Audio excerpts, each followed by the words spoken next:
Hello, everybody. What's up, Cowboy Nation? And welcome to the inaugural Dallas Cowboys Game Time Tournament featuring Fortnite. That's right, the first ever Dallas Cowboys esports tournament. I am so excited. My name is John Lucas, also known as Fallout, joined alongside Jacob, MVPR, FNCS caster, my duo for quite some time. My brother, how you feeling? I'm feeling excited. I'm so happy to be here. Almost speechless in some cases, but you know as well as I do, I can almost not stop talking. So speechless isn't necessarily something I throw in my vocabulary.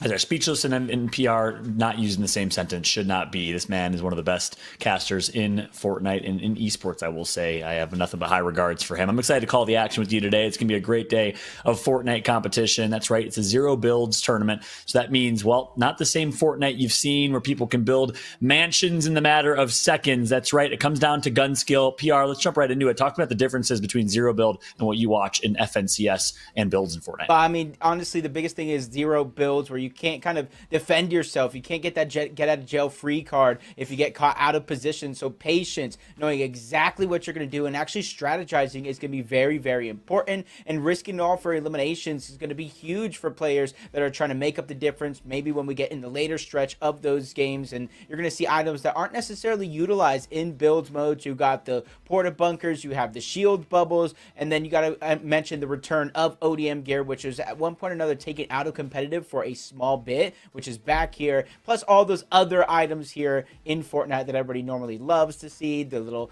kind of, I think the shield barrels, the chug splashes, the legendary ODMs, and it's 3 different vaults on the map that is in typical builds that is going to actually be very, very useful here when in terms of those heals in the late game. Hit the nail on the head, set us up perfectly. But hey, look, before we jump into gameplay, let's go ahead and walk through the various aspects and details of this competition, starting with the rules here. PR, walk me through it. Well, you got 5 games to be played on the day. It's solo lobbies like we're talking about, no builds. Eliminations are worth 1 point, and players are going to be placed by their cumulative score, and then you can see the tiebreakers below. First place is going to get 30 points for that victory out in terms of placement, and then it kind of cascades down from there. As you can kind of see, it breaks down. 50th through 75th is going to be 1 point. So you don't get anything just for loading in. You got to fight for every single one of these points in terms of placement, and then obviously you got to literally fight in terms of those elimination points. That's right. 1 point per elimination is crucial here. So you're going to see a lot of focus on placement here, but it's really a mixed lobby of player skill. We'll talk about more about that here in a little bit, but let's actually talk about what's at stake. What is the prize for today's competition? Well, it's probably one of the best prizes I have ever seen in any esports competition I've casted. All expenses paid trip for 2 to Super Bowl. Then Super Bowl next year, I can't do my math. That is what, 58? Super Bowl 58 in Las Vegas. Maybe, just maybe, the Dallas Cowboys will be there. They're looking good for next year. I'm really excited for that. I mean, what a grand prize that is, PR. I don't know if you've ever had a chance to go to a Super Bowl. I can certainly say I have not, but I have been in Atlanta for Super Bowl week and weekend doing some Xbox and other activations. It is such a good time. This is a crazy prize. Yeah, I mean, I was in LA for the Super Bowl and that Super Bowl week for that. So just being around that atmosphere is huge. So I'm going to be looking at whoever wins today to see if I got me a new best friend, because you heard it right. It's 2 tickets, and you guys are playing in a solos lobby. So there's going to be 1 ticket left to spare. I might have to go 1v1 against you, Fallout, for that extra ticket. No, I'm down for 1v1. I will definitely dominate you in a 1v1 creative match. But no, I listen, our boy Reflections is playing in this. That's a good idea. Maybe we should start just making friendlies here in this solos competition. Something tells me people will probably take, family or their significant other before they choose us. But hey, we can try. That's for sure. But look, at the end of the day, big shout out to Dallas Cowboys, first ever tournament. I love the logo, by the way. You see it behind us. Notice how it's not a mouse and keyboard. It's a controller. That's right. The right input for games and for Fortnite. No, I'm just kidding. Big shout out to the Dallas Cowboys for putting this on. And also, massive shout out to our partner in Lenovo for being our sponsor for this event. Lenovo makes smarter technology for all. I've had a chance to use quite a few Lenovo products in my time, the ThinkPad, the Yoga, so many good PCs, but then also peripherals. We're wearing the Lenovo headset right now. They are the best in the business. And of course, thank you to Lenovo for partnering for this event. But PR, I'm excited for this competition. Look, it's going to be a really, really good one. Start jumping into the players that we can expect to perform. Who we can keep an eye out for? Who do you got your eye on? I mean, there's a ton of players to watch out for in this competition. I'm looking at a couple of players that even played in the FNCS competition. I can see Cease.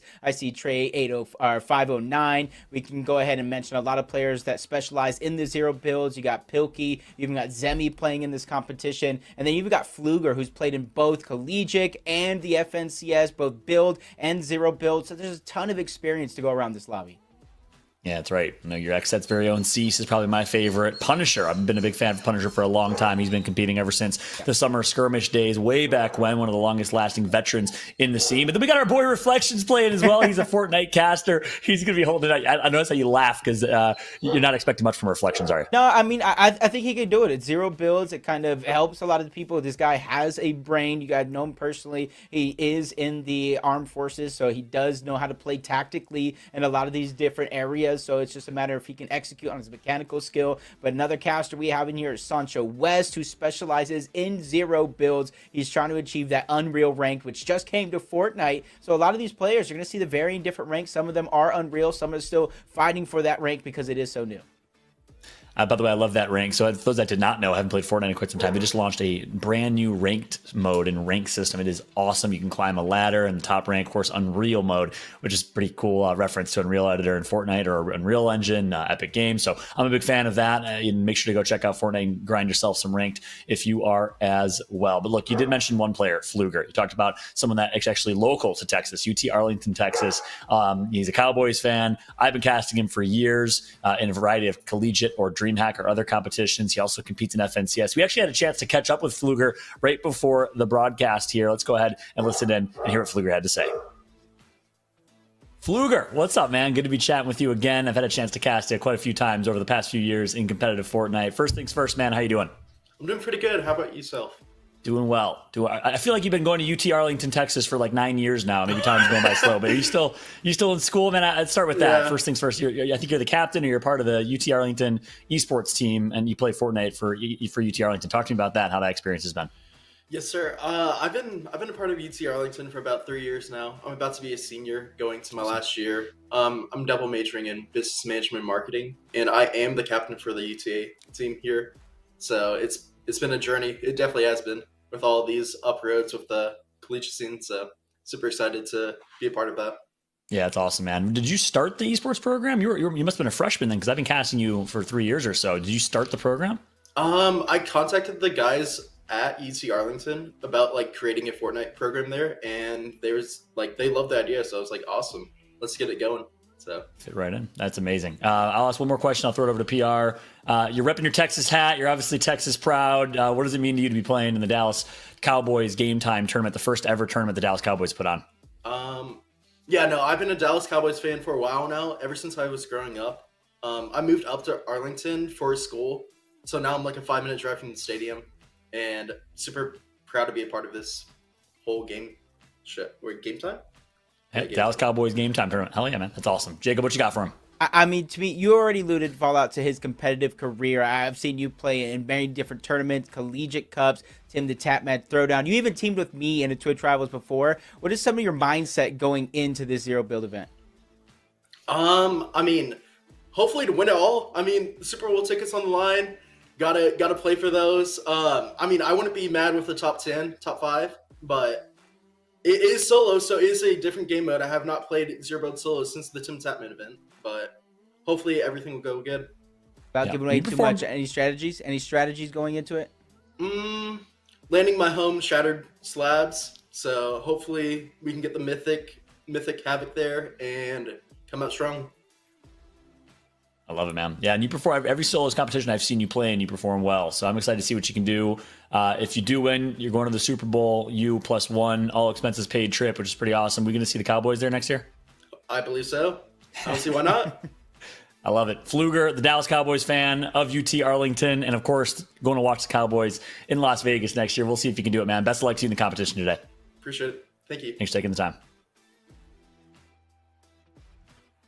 How awesome was that, hearing from Fluger, and what a special event for him, PR. Yeah, it definitely is. And I watched him qualify in his games for this. He kind of started off slow in those first 3 hours, but he gave himself a little bit of pep talk. He was streaming it. He was talking to his chat. And then since then, I think he had some of the highest scoring games that I at least got to witness. Maybe there were some players that scored higher, but he had at least a 24 bomb, a 22 bomb. And I forget his last game, but I remember turning off the stream at one point or another because I told him, bro, all you have to do is just win at this point. He had over 20. So 320 bombs or more in his qualification process just to get here. He's somebody that you got to watch out for if he starts to get heated up.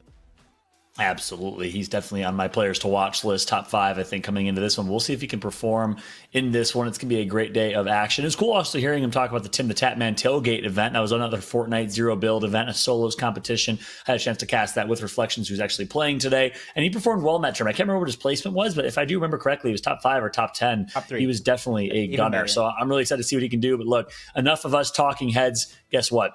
The inaugural Dallas Cowboys game time competition is ready, is here. Let's jump into the action in just a moment. Game number 1 just around the corner. PR, what can we expect in terms of gameplay here? Talk to me, maybe for someone that hasn't watched or played Fortnite in some time. Catch us up. Yeah, for zero builds, it's kind of tricky. It's a little bit different that you normally kind of play with builds, being able to farm up, defend yourself right out of the gates. You have to make sure your drop spot is pristine, because some of these players, if you are contested, if they had a better drop, they can easily grab that weapon, whatever it may be, and try to push you if they know the floor and loot spawn. So we're going to be looking at a couple of spots that are contested. I know going towards Genjitsu, we might have Polarize and Pilkey contesting each other, but there's still a lot of open space, so they might not interact too very early on. I know towards Simi Springs, you also have Brax, Bronos, and Chris, a 3-way contestation down there, but again, there's still space. If nobody else lands out there, they could split. I'm going to be mainly looking down towards the racetrack, though. That's where you have Zemi, that's where you have Kodal, and nearby Blur Antics lands close by, which where 2 kinetic blades are going to be there as well. So that's another going to be hot drops. But then other than that, you got to look at the 3 vaults that are around the map. One Brittle Bastion, the one towards Shatter Slabs, and Mega City. Since they don't spawn right away, it's very important for these players to watch out for any third parties that might come in.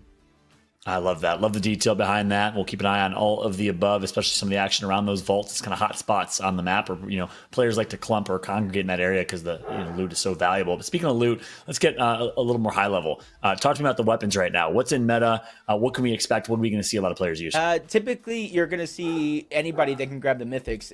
Realistically, if you can get them from those vaults, even though you don't have that one-shot potential anymore, it does 210 damage. It's going to drop the shields, and then you can kind of go for the Maven, close quarters right after, or the combat to go to close the distance. But typically, you're going to see a lot of players utilize the bubble shields very early on, and right out of the gates. I think that's 3 people going towards Genjitsu. I know Cease is very native to Brutal Bastion. He likes to claim the vaults as his own.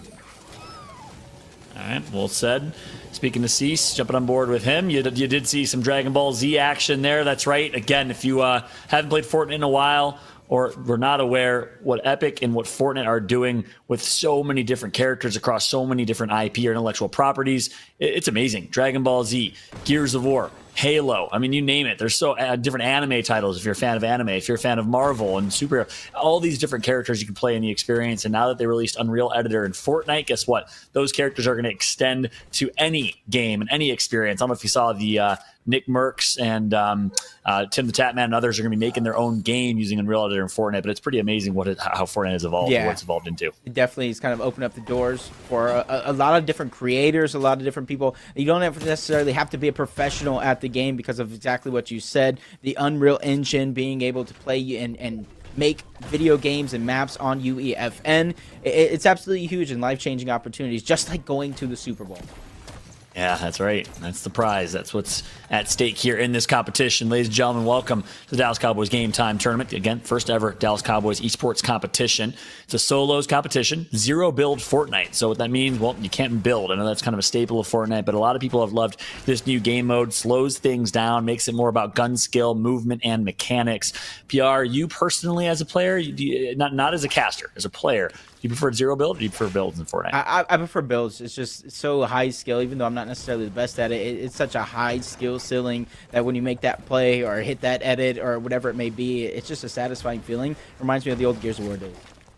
I love it, man. Hey, and look, you're right. Gears had such a high skill. Speaking of Epic games, skill ceilings. So does Fortnite, that's for sure. But look, I'm the exact opposite. I don't have the time to match that skill ceiling. I love 0 builds Fortnite. I love being able to jump in and use all the old, gun skill I had from playing professionally for many years. I even played Fortnite professionally for some time for Ghost Gaming back in the day. It's been a lot of fun to be able to jump back into Fortnite in 0 build competition, but not necessarily get your butt kicked because you can't build as fast or as good as you used to. You got to be careful here, especially in this one right here. K-Burbs, if he has an ODM, he can go ahead and dash and break through the builds, but already he knows Bougie's down there. He chased him on over over to this one building in towards Anvil Square, and he's trying to hold his location. He sees he's not breaking through the builds with the Havoc. The first shot's going to go down, but it only does so much thanks to the overshield, and K-Burb's doing a little bob and weave action to land a couple more shots.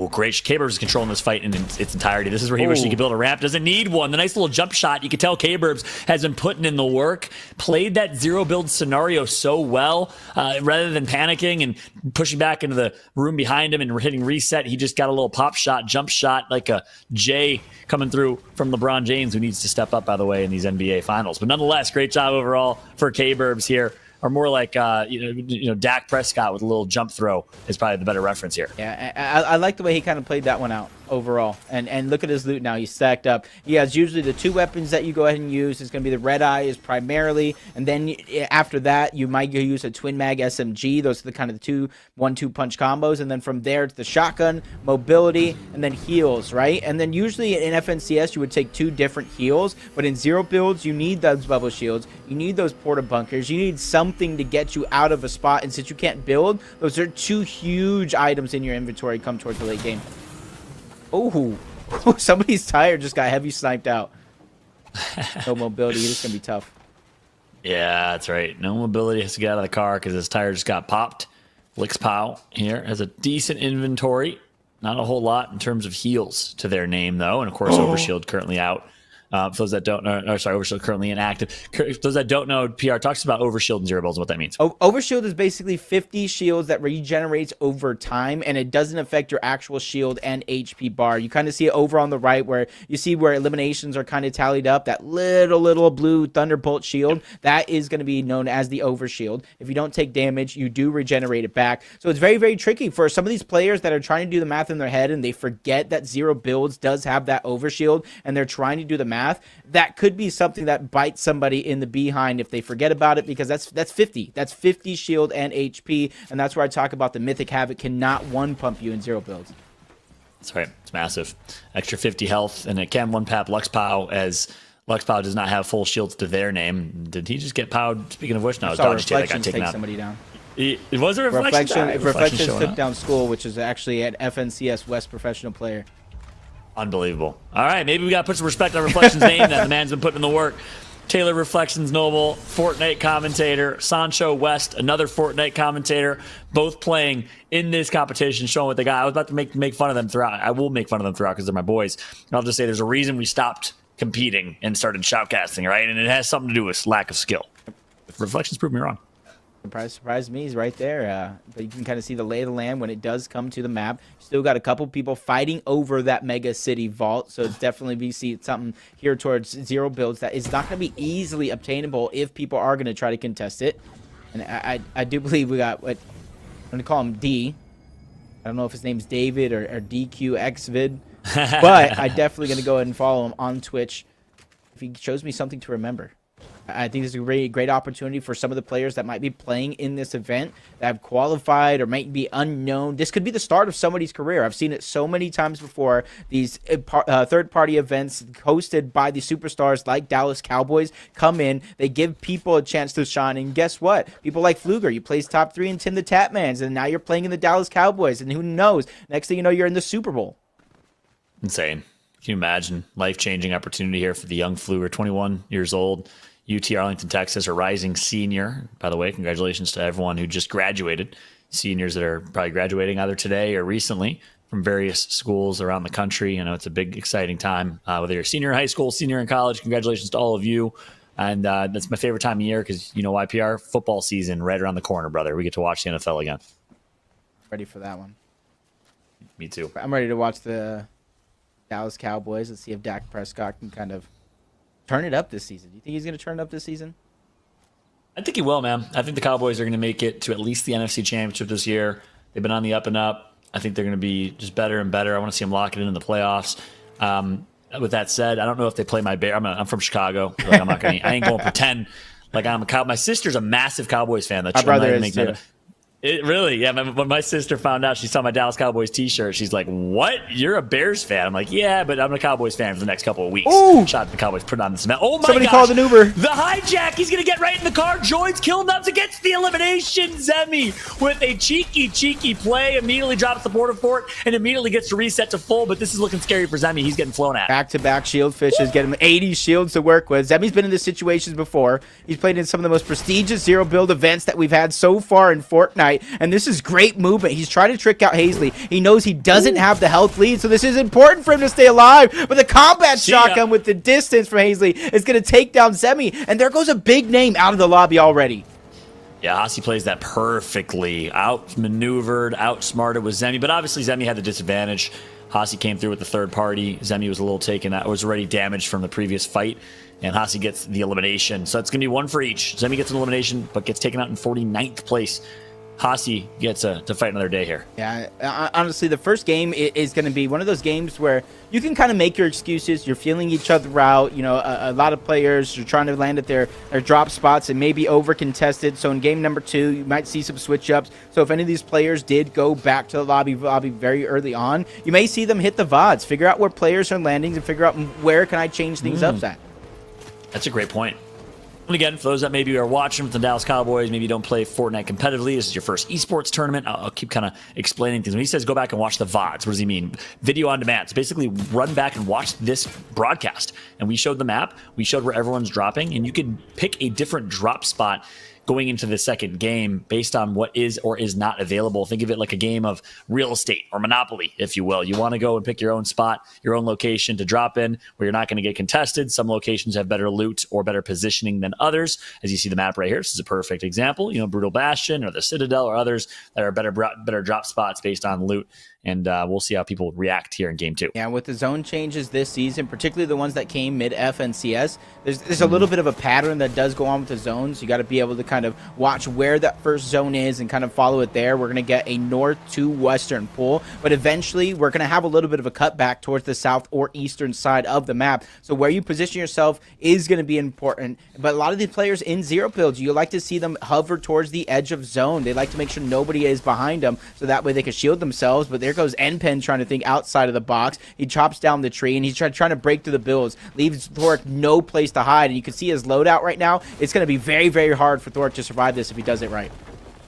That's right. I love how he's playing this, basically giving himself some rolling cover.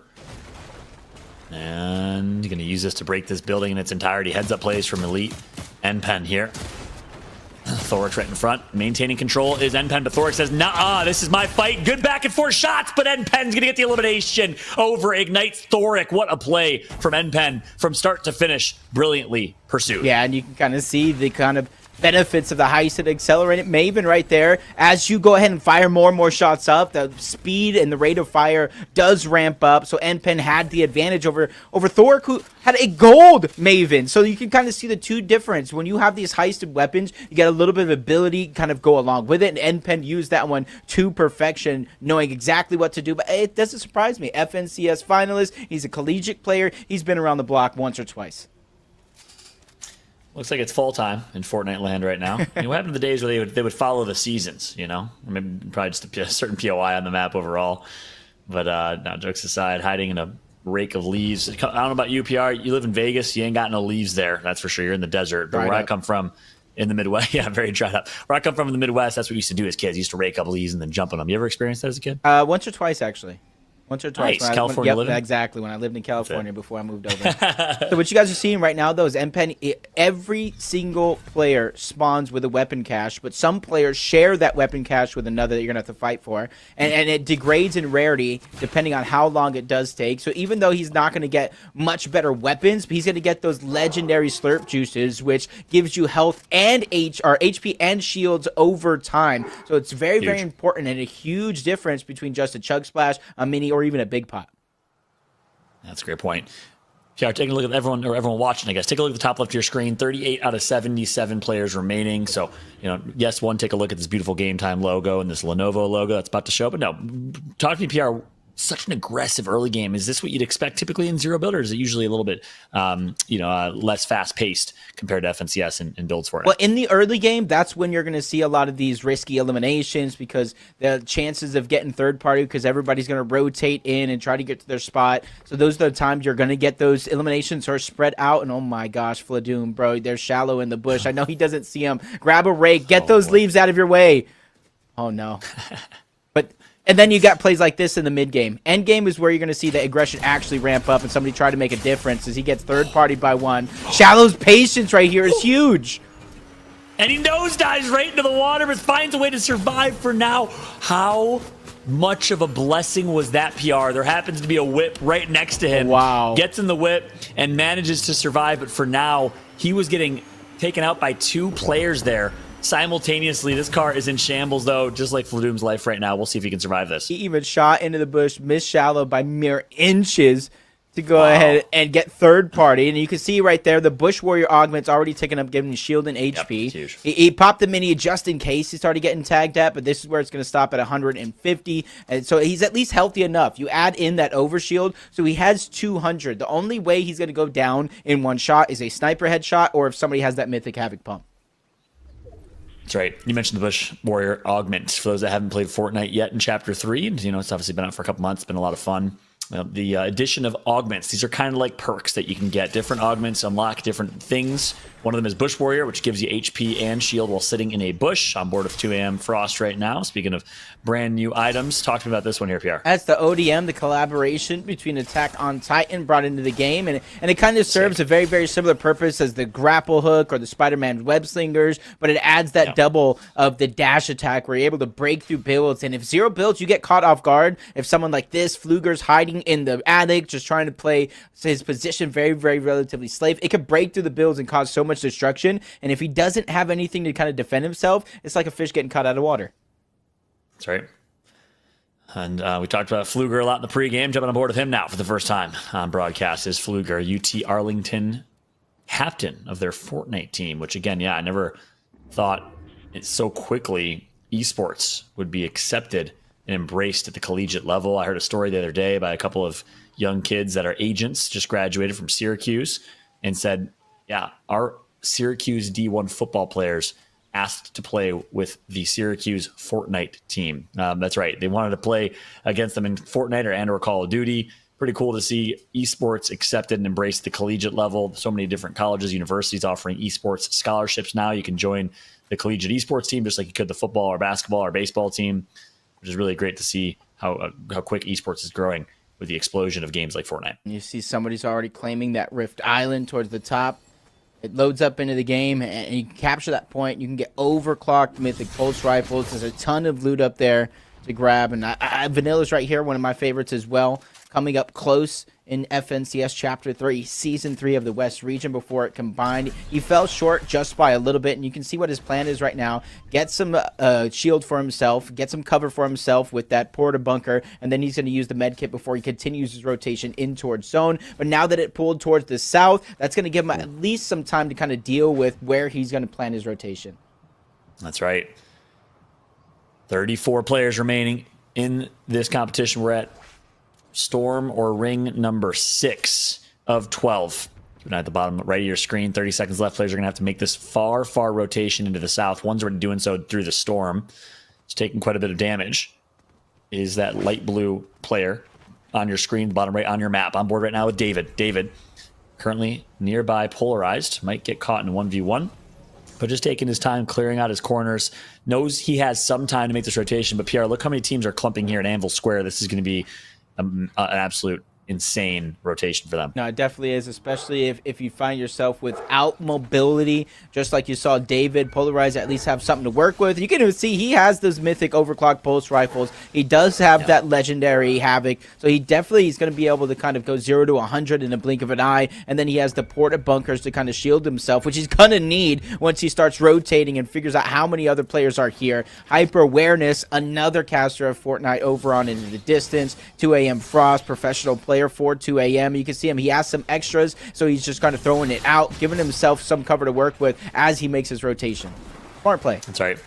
Yeah, Ops against the Chug Splashes obviously has the legendary Slurp Juice, and obviously that's a lot more for superior. Here comes the push, though. Look, cheeky little movement from Polarized. I love what I'm seeing there. The wide left push. It's almost like he knew that Luxpow was there. Gets the elimination on Lixpow. Immediately going to turn. Finds Juno now. Knows that they're in there. Connects for a second elimination. Polarized is on a rampage. I told you 0 to 100 real quick, like he's in fast 10 right now, Polarized. And that's exactly why you got to claim that Rift Island to get the overclocked pulse rifles. And look at his shield in HP go up, because there is no siphon in 0 builds where you get the elimination, you get 50 shield or HP, which isn't here. That's where those slurp juices play so much of a role. And his teammate is going to be NPen, who's also in this game, who just took down Sap Games as well. And this is where you're going to see the overhead map where most of the lobby has to rotate to get to point A to point B. Pilkey's going to go ahead and try to take advantage of somebody caught out by himself. That one almost gets robbed out, but that's going to be Kinzo who goes down. And this is where a lot of these players will get tested towards the end game. Yeah, Pilkey in the bubble shield right now. So that means can't be touched, but it's going to disappear. Immediately going to turn. Finds one. This person's just kind of desperate play. Going to drop. It's actually Polarized again. Going to drop the Porta Bunker. Pilkey versus Polarized. Battle of the Peas. Here comes the push from Pilkey. Right behind him. Polarized, though, does good damage. Whoa! Pilkey with the elim. He goes insane and has the heals to boot. That was a huge find, because remember the loot? Remember the overclocked pulse rifle that Polarized just passed on over to Pilkey. And now he gets to use it as his own, but all his heals have been expended. At least he found that Porta Bunker. That is going to be the difference maker that he just found. As now he's just trying to go to where he thinks is a slow side of zone, but does he know? Does he know there's so many players there? Yeah, tons of players on this quote-unquote slow side. Might actually be faster than he realizes. Here's one in his sights. Turns, burns, misses a couple shots right there, though. Wants those back. Pilkey has to continue rotating. Notice he's not in circle right now. Immediately finds himself a car. Will he use it or just for cover? Likely this late in game, you don't see a lot of use of the vehicles on rotations because you draw so much attention to yourself. But here comes Pilkey now. One player's going to jump right above him. It's hyper awareness. Maybe he doesn't have the awareness he needs. Ooh, just a couple of tags on the Statics. This is one that he needs to finish Statics. up. He needs the loot, but Statics with a couple of charges tries to get away, but he gets caught at the tail end. That's 3 eliminations for Pilkey as we get into the top 16. And into the top 16, that's where those placement points begin to ramp up, or at least into that top 15. That's right. Pilkey making moves right now. That was brilliant. Great shots, great accuracy. And guess what? The zone's going to be pulling east, right where Pilkey, I believe, was. So Pilkey's in a great position here to either do one of two things. Gatekeep and get eliminations from people that are trying to rotate without builds, or early rotate, find a god spot or a great position for this late game. We're now on storm number 8. Gonna be tricky. Pilkey got taken out. Oh, Vanilla's as well. Frost falls into somebody else's hand. Baller's Mike, where he thought he was safe and going to be able to kind of hide towards the low ground. Now he has to reposition. Victor V, very, very young gamer. I believe he's like 13 years old, playing from Las Vegas as well. He's definitely one of those players that earned a name for himself by contesting some of the biggest players on the West region at the time in Epicwell and Arkham. That's right. Victor V going for the victory right here over Baller. Overall victory royale. 10 players left in contention. Sancho West, shoutcaster from Cali, still alive and well.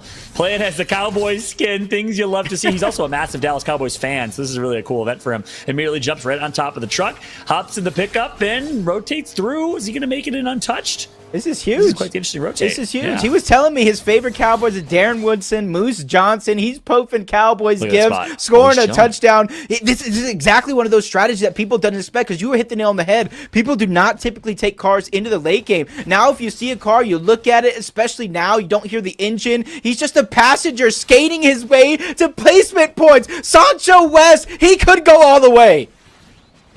That's right. Wow, he is straight chilling, but immediately going to pop out. Misses a couple of shots. Just a game of peekaboo. Sancho is Mr. Incognito right now. An actual Cowboys player, fully suited, maybe running late to the stadium. Is like, I got to get going here. Now, jokes aside, Sancho's finally going to get spotted out. Needs to drop no builds to his name. Does have the rotate, does have the mobility. Finds himself a tree to find some positioning, some moment of respite for now. Here comes Victor V, going to get the elimination. Sancho, goodbye. See you later. Top 5. He at least got, I think, 20 total points in this game, if my maths are correct, which don't quote me on that one. Quinn versus Victor V. He gets spotted out as well. Those pulse rifles are dealing so much damage around the lobby, and that's Wicked on top. Yeah, it's huge. Porta bunkers in no build. That's why you see every character. The Victor, though, does get taken out. Nice try for Victor V. Wicked on high ground in a good position to win this game. Quinn in a 1v1. Wicked steals the elimination. Can he get the double? Quinn versus Wicked, a 1 versus 1 for the bread here. You can see Wicked immediately trying to take the high ground with the bunker. Shield bubble coming out from Quinn. He's trying to play that min-maxing that you're telling me about. Pop out of the bubble while trying not to take too much damage. Wicked's going to go over. This is the moment. A couple of missed shots. Quinn's playing it perfectly, and he wins the game, taking down Wicked. Quinn with the defensive play gets the first victory royale of the day. What a 1 versus 1, and what a finish. Wow. Your wow is correct. That was an insane first game. 0 build Fortnite did not disappoint. That was just huge and perfect play around that shield bubble. Exactly the mind games that test a lot of these players, going in and out and trying to get your opponent to miss the shot and landing a perfect one just like you saw. That was picture perfect at the end. That's right. Outside of that late game, obviously, congratulations on the win for Wicked. But nonetheless, outside of that, what did you see that you impressed you the most, PR, throughout those games? What were some of your highlights? I mean, Polarized did a good job of getting out of some tough scenarios multiple times throughout that last game. Unfortunately, he was just in one too many tough scenarios where he had no other choice but to get a refresh, and eventually that does catch up to you. That's right. This is the early game fight from Zemi. We thought we'd see more out of Zemi this game, but it was a really good job from Hasi, third partying this fight to success. And now I don't think we saw Hasi in the late game, so they must have not been able to make it. It was a pretty far rotation. Look at the bottom right of your screen. Meanwhile, this is an awesome play here. Love Elite NPen's use of rolling cover and a great use of the shotgun to get the elimination over Thoric in this one with 43 players left. And then it was Polarized. It became the Polarized show. He only had 1 elimination. Start counting, starts your counter, make it a second, immediately turns, finds another one on Juno right there. Has really a pretty good wherewithal to spot out both of those players. Wins this 1v1 against Juno as well. He was on a tear, but then ultimately did get shut down. Yeah, and honestly, Sancho West as well, playing Fortnite 0 builds to perfection. He got his 1 elimination just in case Storm Surge became a problem, which you didn't really see it activate. And then it was kind of smooth sailing. Collect those placement points because it's 30 points for that Victory Royale if you do take that top spot. But top 8 is where half of those placement points actually are. He got 19 for 5th place. So as long as you can remain consistent through those 5 games, that's all you might need is those top 5s. But only time will tell at the end of the day. Yeah, that's right. Pilkey, thought we were going to see a lot out of them in this late game. This is a nice shot against Statics. Then we didn't see it on screen necessarily, but we did see Pilkey get taken out soon after. Sancho just chilling on the side of the mountain in a pickup truck. This is like my grandfather in Greece, just sitting with his pickup we used to all hang out in. Not necessarily, scaling a mountain, but in the mountainous island of Crete. But jokes aside, Sancho here did end up getting taken out by Victor V. A valiant effort, 5th place, 1 elimination was good. Wicked on high ground, ended up getting top 2. First elimination there on Victor V. Drops to low, pushes Quinn with the defensive push, and tried their best, but ultimately Quinn gets the dub. Quinn with the elimination on Wicked.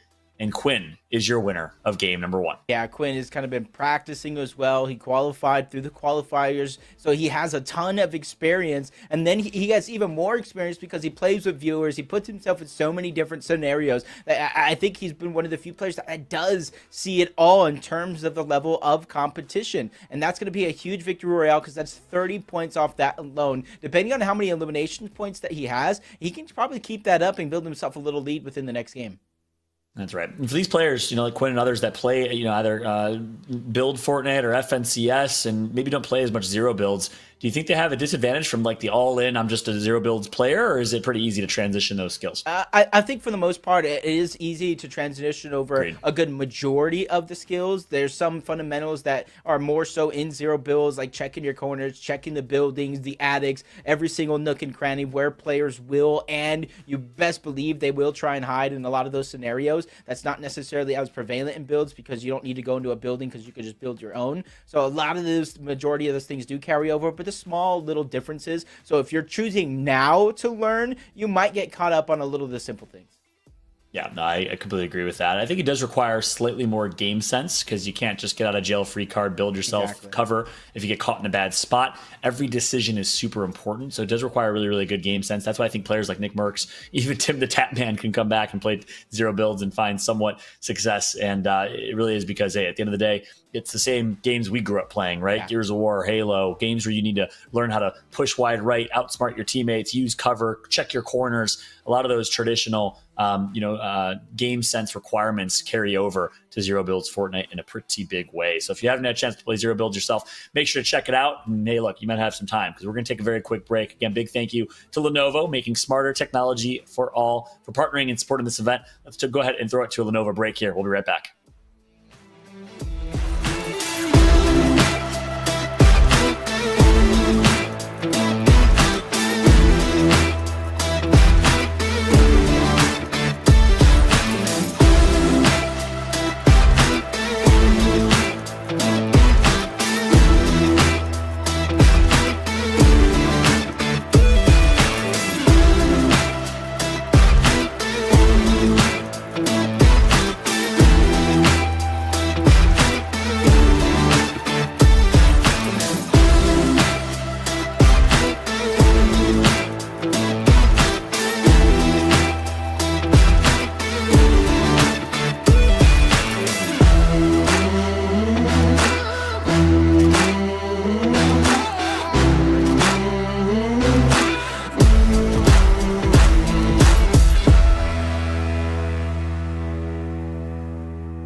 Welcome back, Cowboys Nation, to the Dallas Cowboys Game Time Tournament featuring Fortnite. I'm Fallout, joined alongside Jacob, MVPR. We're one game down, 4 more to go in this 5-game series. Winner gets an all-expenses-paid trip for 2 to the Super Bowl. Yep, and last game, we did see some of our finalists, Quinn, take out Wicked for that top 2. We see one of my favorite people playing in Sancho West, getting a top 5 position. You got Victor V, probably one of the youngest competitors in this competition, getting a top 4 as well. So that's just only game number 1. So I talked about it throughout that first game, Fallout. This is where you're going to see a lot of those change-ups happen. If your drop shot was over-contested, if you didn't like your loot, maybe you just want to land somewhere else because you didn't like the vibe that went down in that first game, this is where it's going to be testing a lot of these players. That's right. Do you know exactly how old Victor is? Like 14, 15, 16? So I think 13, 14, something 13. Like that. I don't know exactly. Don't quote me. I don't quote you on that. But I imagine being 13 years old and saying, Mom, I want a trip, all expenses paid, to Las Vegas and the Super Bowl. Yeah, not too shabby. I'm sure his mom or dad or whoever would join him or accompany him as a minor would appreciate that one. His dad sits next to him, coaches him all the time, supports him everything he does. That's so cool. Papa V, you call him Pops out there. So make sure you know, if you're listening to this, man, I appreciate you for supporting your boy, because who knows, he might be supporting you with some tickets to the Super Bowl. Crazy to think. But look, plays top 3 in game 1, got a couple of eliminations along the way. Not a bad start for Victor. We'll see if the young man can do it, can find a way to get him and his parents or his mom or dad to the Super Bowl. Will be a great story, that's for sure. But right now, Quinn in first place. Really, really good job in that 1v1 there. The defensive player ended up getting the win, which is typically what you see in Fortnite. Would you agree with that? Offense versus defense? Yeah, for the most part, that's what you're going to see a lot in this competition, especially in zero builds. The thing is, once we get to game 4, once we get to games number 5, depending on where you're at in leaderboard, since it is winner take all, Super Bowl tickets to the Super Bowl, all expensive paid that we keep talking about, you're gonna have to play a little bit riskier to try to make up that gap with elimination points. And this is where taking a note about which players that you might be faring up against and which ones you should probably stay away from. That's really going to come into play how much you are actually paying attention in these games. Yeah, that's a really good point. It's one thing I had kind of notated as my storylines over time in this broadcast, right? I think I was going to start mentioning on game 2 or 3, but I'm glad you brought it up now. The format, it's winner take all, go big or go home. There ain't no 2nd through 10th through 30th place finish or prize. That's how most Fortnite competitions are. So you're right. That's going to mean players are going to play really aggressive because they need to rack up those points. I think come game 3, 4, and especially 5, you're going to see some desperation pushes, a lot of aggression, which that means for us as casters, really fun gameplay to cast and for you as viewers to watch. Yeah, and to me, it's just one of those situations where, if somebody is needing more eliminations and you're probably at the top, you might be able to kind of make up that difference, and it might cost somebody their game. So you got to be very, very careful not to get third parties as well. It's a huge strategical battle that does go down. Well, hey, look, we talked about the grand and macro story. Let's look at the micro story. Let's look at the scores and leaderboards for today's competition. No surprise there. Ooh. Quinn in first place with the first place win, but only 3 points over Wicked, who got a few more eliminations. Brax in third with 23, the Jordan number. Victor V with 30. So actually, this is the result of placements. This is not the leaderboards. This is the scores from game 1. Victor V, because of their eliminations, actually in third place overall here, PR. Yeah, I do believe Victor V picked up something like 10 eliminations. Second place. In that last game. So that's actually huge. And that's what I'm talking about. Sometimes you could sacrifice 1 or 2 different placings to pick up those eliminations, and playing into the format in which you were already alluding to and you're already speaking about is going to be huge once we get to that second half. That's a great point. You're going to need eliminations. Like the Sancho West, my boy, holding down top 5 is great. I'm impressed. But if you want to win, my man Sancho West wants to see his Cowboys, the boys, in the Super Bowl next year in Las Vegas. You got to step up in the elimination category. There's victory will profit, but again, that aggressive high elimination play style, high risk, high reward PR, because you could easily get taken out. Speaking of aggression, look how aggressive Quinn's going to be after he notices he breaks shield. Exactly it. He just quickly took advantage. Those are the moments right there, especially in the early game, especially if you pull zone instead of where all the teams are going to rotate into you and take away those opportunities. Quinn knows how much timing plays a role in getting these eliminations and being able to stay alive. That's right. Nice shot from Quinn right there. Hey, cool dude, YouTube guy, whatever that gamer tag was. Shout out to you. He came soaring. My man had all the confidence in the world, like he was the one with the advantage in that fight. Just jumped across the off the building, with his best rendition of "I Believe I Can Fly." Ended up getting eliminated. On board now with Victor V. 10 eliminations last game. Guess what? He's sniffing his first of this game. The side of that wall. He knows somebody's there. He knows he actually got away now. He doesn't want to take any chances. Look how contested. There is literally 6 people directly in Mega City, a 7th and an 8th on the outskirts of Mega City. So it's going to be very, very important to kind of watch. There is a ton of loot. Let me say that. There is a ton of loot for everybody here in Mega City as Victor V. He at least spots that one across the hall. And using the SMG long range. Not necessarily as effective as the assault rifle, but guess what? He's got the aggression here. Takes high ground. And now he's got Sky dancing right below him. Going to break that cover. Sky running with their tail between their legs, just trying to survive, but Victor V is on the hunt. Yeah, on the hunt indeed. They have shield bubble jetting by him. A couple more seconds. The Victor V has to be careful. Doesn't want to get turned and burned, but he has the overshield. I don't think he can lose this battle as long as he stays on top. And there it goes. The elimination is going to be cleaned up. And this is how Victor V is staying in contention, even without winning that first game. It is through these eliminations. I love how he played that fight, Jacob. It was perfect. He felt like a robot, felt like the Terminator, the way he just hunted down, acquired his target, and took them out immediately, following great plays from the young 13, 14-year-old Victor V. And this is his skin too. He doesn't change off of this outfit at all. So if you see this dog in a green hoodie ready for battle, you better be careful because his bark is definitely better than anything else that I've seen. As Blake even spots one across the hall. That's Blake and Victor V. This is going to be a good battle between these two.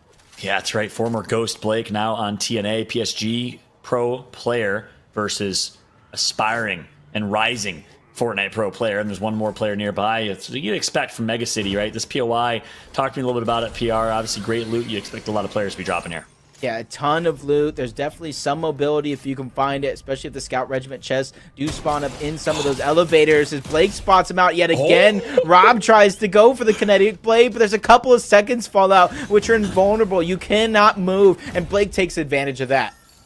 Yeah, this is why you love Mega City. I absolutely love the new mechanics, the zip rails going from building to building. So much fun to play, to kind of learn. It brings a new skill gap to Fortnite. Things you love to see. Now Blake sitting on top of one of the highest buildings here in Mega City with the heavy sniper to his name. Can the young Blake find the elimination on Victor? Right now, just going to find it on some NPCs. Where he's taking down the high card and the wild cards to try to get that vault loot. Right. Thing is, Victor V hears that in Mega City, and he has to make the decision: is it worth grabbing? Is it worth going for? Or is it something that he's going to be hindsight to? He's going to let Blake take a lot of that loot first, and then he's going to go ahead and scavenge what else is left as Blake just goes back to return. He gets the kinetic blade. Notice he took the shield bubbles as well, because if you go into that vault at Mega City and somebody camps towards the outside, there's no exit. So Blake is ready for anything at any turn. It's interesting. They're in no rush either at Mega City because the zone's pulling in right to them. We'll see where this next zone ends up closing and collapsing on, but I'm expecting Blake and Victor to have big games here, unless they, of course, fight each other in a battle of the two bosses, the two Goliaths for Mega City. Switching on over, though, to Twitter's Libyan Fire. It's like, hey, listen, you don't need to follow me on Twitch or YouTube. I might be one of those kids. Just try me a follow on Twitter. It's that simple. Shout to Libyan Fire. Let's see what they can do here with their rotation right into the valley here. And looks like we got two players, actually, nearby here. Gotta be careful. Libyan finds the first bush, make it in center zone, knows he has that wind tunnel beneath for rotation, as an escape plan, has the kinetic blade as well. You can see him going into the augment selection here, and this is where Zero builds. If you prepared for this event as well, Fallout, you stacked up your 5,000 gold, give yourself plenty of rerolls to work with. You're definitely going to be more well off than some of these teams in which we were talking about, to the point if they actually prepared, or maybe today was the first day, they don't have any gold in their back pocket, so they cannot utilize that, or at least not right out of the gates. Yep, that's a great point. Again, for those, this is Dallas Cowboys events, we might be having some players that haven't played Fortnite in a while. For those that don't know what he's talking about, rerolls. You can reroll your augments to get better or different augments or perks. You need gold to do it. You acquire gold over time in games of Fortnite, and you can kind of max out your gold going into this competition. Most players will do that just by playing Fortnite. Star Wars. Little NPCs spawning there, giving away Carrie's location. Can easily take him down, though, not waste too much time. My man's repping Xbox Live in the gamer tag, though. He's proud. And we do have some console players coming in. Oh, do we? I thought it was PC only.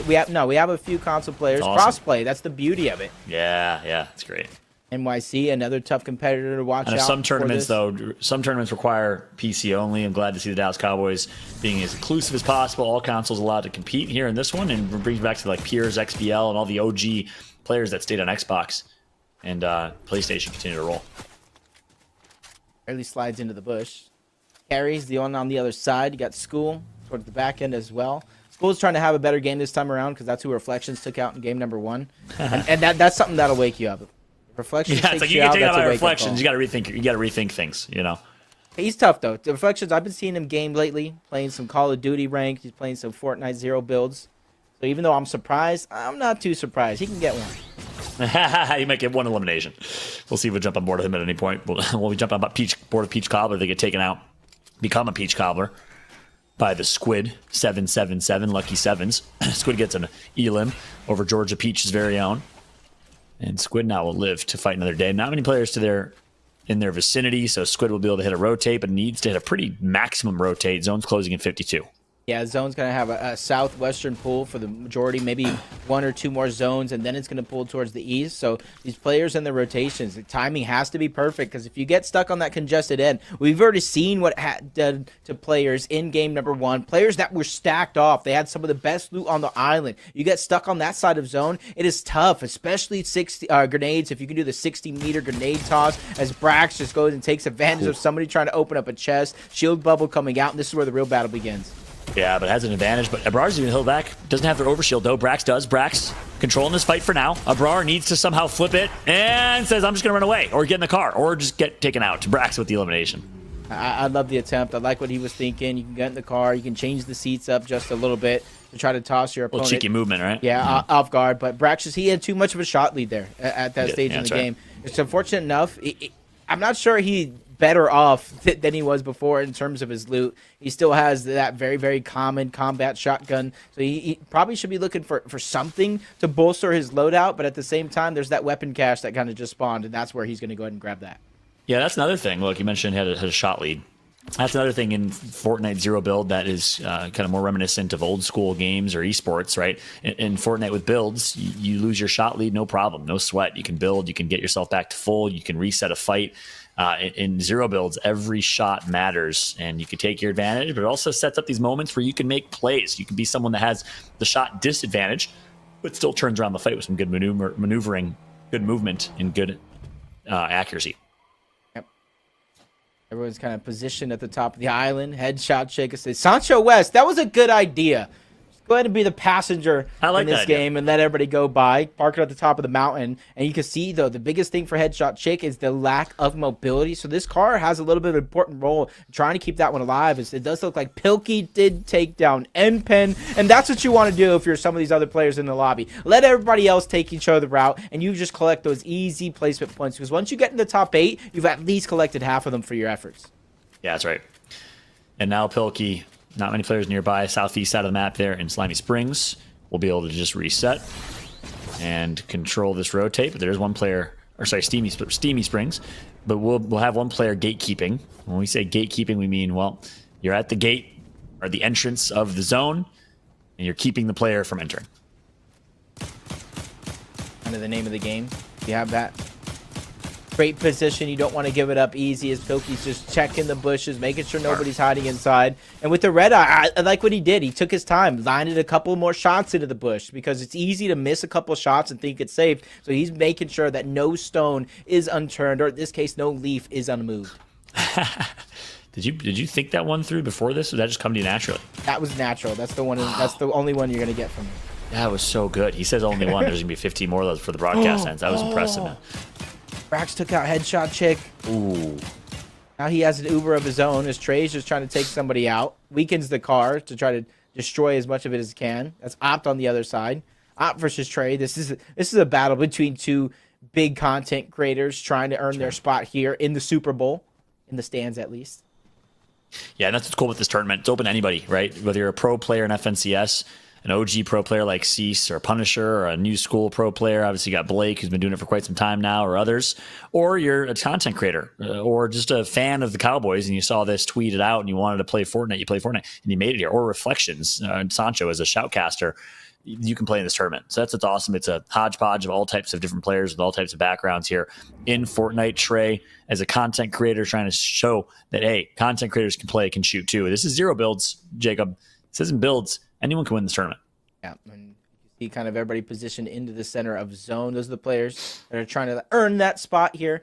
And I like what you're saying. It was top 20 through each and every one of the qualifiers. It was Zero Build, the format, 3 hours, your best 3 games counted. And I've seen some players kind of escape by, kind of let me know, like, hey, I'm not going for a high point here. I'm not trying to get gassed out in the pubs. I'm saving everything I got here for the finals. And some of them have already positioned themselves at the top of the leaderboard. So games that could be this close, all it takes is one mess up, one misstep that can kind of cost you everything. And right now, that's looking like it is going to be the trend here, especially with Victor V pulling up with 2 eliminations to start the game. He's already had 10 last game as well, so he's already in double digits overall. Yeah, Victor's looking great in this competition. Already rotated early to Steamy Springs, found himself a great building, and now sitting just behind those stairs waiting for anyone to enter, pick up a third elimination. 2 are ready to start is great. I mean, speaking of great, let's jump aboard with Cease, a all-time great in competitive Fortnite. He's the winner of the WSOE Fortnite competition alongside Elevate, his former duo, who no longer competes in Fortnite. Cease has continued to be a staple in competitive Fortnite for years, has stayed on top of the scene for the majority of that. It's impressive to see. Yeah, he's also making that educational content out there for anybody. Cease's Thesis. He breaks down so many different variations of Fortnite, from FNCS to zero build competitions. So if you guys are trying to learn from one of the greats in Fortnite, make sure you guys go ahead and check out Cease. You kind of see what he's doing right now. He just put the Porter Bunker down on Rift Island. He's just trying to get that overclock pulse rifle before anybody else sniffs in that direction. Yeah. If I remember correctly, Cease and Elevate got 3rd at World Cup, or top 3 at World Cup as well, right? I believe so. I do believe so. And Nyrox and Aqua, who won Fortnite World Cup back in the day. Juno on board with them. 0 eliminations to their name. We saw Juno get taken out to Polarized last game. Blake with 3 already. So again, all of our Mega City players are leaving with eliminations. You saw Victor with 2, Blake with 3. That's the reality. Mega City, much probably closest POI to Tilt Towers that you see in here in Chapter 3. Means a lot of early game fights. If you got the skill, you can get some eliminations. Unlike my friend Reflections here, who's already taken out. We just keep roasting Reflections, man. I think I saw Sancho West still in it. Yo, he's going to come back with a fire. He's going to win, and right, he's going to troll us both. He's like, hey, you want to go to the Super Bowl? He's going to hype us up. He's like, nah, you ain't going nowhere. Have fun watching it for your couch. That's right. That's what you get for roasting me all broadcast. Like, I don't care. I will gladly turn down the Super Bowl potential with Reflections just to have 5 games straight of getting to roast him. No, I'm just kidding. Shout out to Taylor, Reflections Noble, one of the best commentators in the business, playing in this tournament. Big fan. I believe of the Cowboys and the NFL as well. On board with Bougie right now. Bougie making the rotation here in Frenzy Fields and needs to find a position. This is a brutal late game circle PR. Not a whole lot of cover to work with for zero builds, especially. Yeah, look at him. Look what he's doing. He's pre-planning where he's going to hide. Yep, exactly. He's pre-planning where he's going to hide. He's taking out a lot of these bushes. And look, he stops just short of that next one, making sure he gives himself an escape plan to get into the car. But somebody spotted him on the other side. And notice that Rift Island is still in this zone at the north portion of the map. So the zone is going to pull away from that Rift Island as well. So anybody that's hedging their bets on the southern portion of the map will have more of a probability. But Blake is down. Yeah. That's no good. Blake gets taken out by Statics. You thought it'd be a big game for him. Instead, he's out in 36th place. That won't do a whole lot for him in terms of points, and he's going to fall far behind now. Meanwhile, the elimination feed's getting lit up. NYC, LaHabit, James, and School getting taken out. School, another back-to-back, not great game. Good Pilkey gave himself a little bit of a crevice. Even though he's going to have to rotate, he knows somebody's there. If they kinetic blade up and he was on that roof, they would be able to spot him out, and it's his choice if he wants to find him or not as well. He has 29 seconds. In theory, he could go back there, get that med kit, use it, and then rotate. But since he does have that rotation, not the farthest one here on the map, I do see some people that have a farther rotation. But as all those players go ahead and beat him to the punch, they could position a gate, keep him out. Got to be careful. Yeah. He has to start soon, though. His zone's going to be closing in 7 seconds, sorry. Schleim takes out Brax. Victor V getting eliminated from Zemi. That's your second place overall player in the competition. So now you wonder, is Wicked still alive? Is Quinn still alive? Those are the 2 players in top 2 as a result of Victor V getting eliminated, who was your incumbent second place player. Yeah, Tui here qualified in the first qualifier, 94 points. He was slaying out. All of those came with victory royales attached as well. It's already have 4 eliminations so far in this game. We got a little bit of first-person mode with Blur Antics coming out. This is actually pretty beautiful neat. pink steering wheel. I mean, look. I don't know about you. I've never had a pink all around my steering wheel like that. Notice what he's doing, though. Notice what he's doing. See how the zone opened up, and that is now the slow side of the zone. In theory, no player should really be on that side. So he could go ahead and build himself that porter bunker, get himself a natural-made mountain or something that's on that side of the map to kind of use to terrorize anybody else as Quinn tries to get into the zone towards the slow end as well. That's right. Well, there's the answer to our question. Quinn is still alive. Again, Quinn, your winner of game number 1. First place overall in the competition. 2 eliminations here in game 2. If Quinn gets another top 3 finish here, Jacob, he's starting to run away with this competition. But again, that's a big if. 27 players still alive as the zone's going to be closing in here in 50 seconds. It's going to be a tough rotation for Quinn. You got to think it's not looking good. You have Complexity's own Maddie taking down Cease, adding one more elimination. Wow. But you see Quinn. Quinn is right now, he's jumping for information. He's spotting out as many of the teams that are nearby. And what he's doing is thinking. He's processing all this information as quick as possible to try to figure out where is this best rotation going to be at. In theory, because it has a shorter pull on the left side, it would give him more time to work with. But he might sacrifice that time to go to the other end of the zone where he could try and white line it in. Right. Another elimination Maddie for with Maddie. another one. Yeah, Maddie is popping off. Shout out to her. Complexity's very own, longtime female Fortnite streamer, competitor. Bougie gets an elimination on Libyan Fire. We saw Libyan earlier. Bougie earlier as well. Diggy Tate takes out Wally. Bougie gets eliminated, gets a taste of his own medicine to the hands of Buck. Their antics here as well. Everybody's beginning to kind of feel the taste of being on that slow side of zone. You don't have that sort of rotation planned. You better watch out as Blur is going to the left side. Remember what I told you. In theory, that would be the slower. It gives you more time to work with because the zone isn't going to move as fast on this side of the map. But so many other players have already beaten to the punch. But he's just driving past everybody. And even if they do take out his vehicle, he has the 2 charges for the kinetic blade, trying to take out Quinn along the way, but hits a roadblock. Blur Antic is going untouched to the next center of the zone. That's right. Wow, what a rotation for free, basically. Untouched here. Still has overshield. Going to finally be tagged up. Now this is going to be a tough situation for Blur. Needs to find some cover, some respite ASAP. Tagged in through the back window. Overshield is down as well. E2, like some of the other players in that last zone, going to where you think no players are going to be at because the zone has just opened up. But if everybody has that plan, it makes a congested side. There's 3 people, 1 person on the first floor, second floor, and even in the attic is Thork spots one on the other side. Misses a close shot, but at least he got that player outside of the tree. That's right. Moose going to heal back. Thor could have gotten the headshot and gotten that elimination. Instead, try and finish what he started with Moose right below. Moose, a combination of both. Hasi nearby. Thoric. Zemi takes out Statix, who's been on a roll here. Finally gets shut down. Trey still alive. Huge. It's huge for these players that are trying to make up for that lost time and didn't have that best game into the top 12. Remember, half of those points are rewarded when you get into the top 8. And even more so once you get into that top 5. That's when the points begin to jump even more. And Zemi, we saw him go down trying to make a play in game number 1 with 5 eliminations here and a top placement. It could be like that game never happened. That's right. Mouse did end up getting taken out. Was basically like a little vulnerable Mouse. Was weak. Was low ground. Not a lot of cover to work with. Mouse eliminated. And on board with Zemi now. Zemi making their rotation through. Trying to get ahead of the rotate. Immediately taking out this vehicle just in case anyone's nearby. Immediately turns, tracks. 1 great tracking. Great damage done. Gets the elimination. Is Zemi. That's going to be on Trey. 509. Quickly drops the bubble shield down.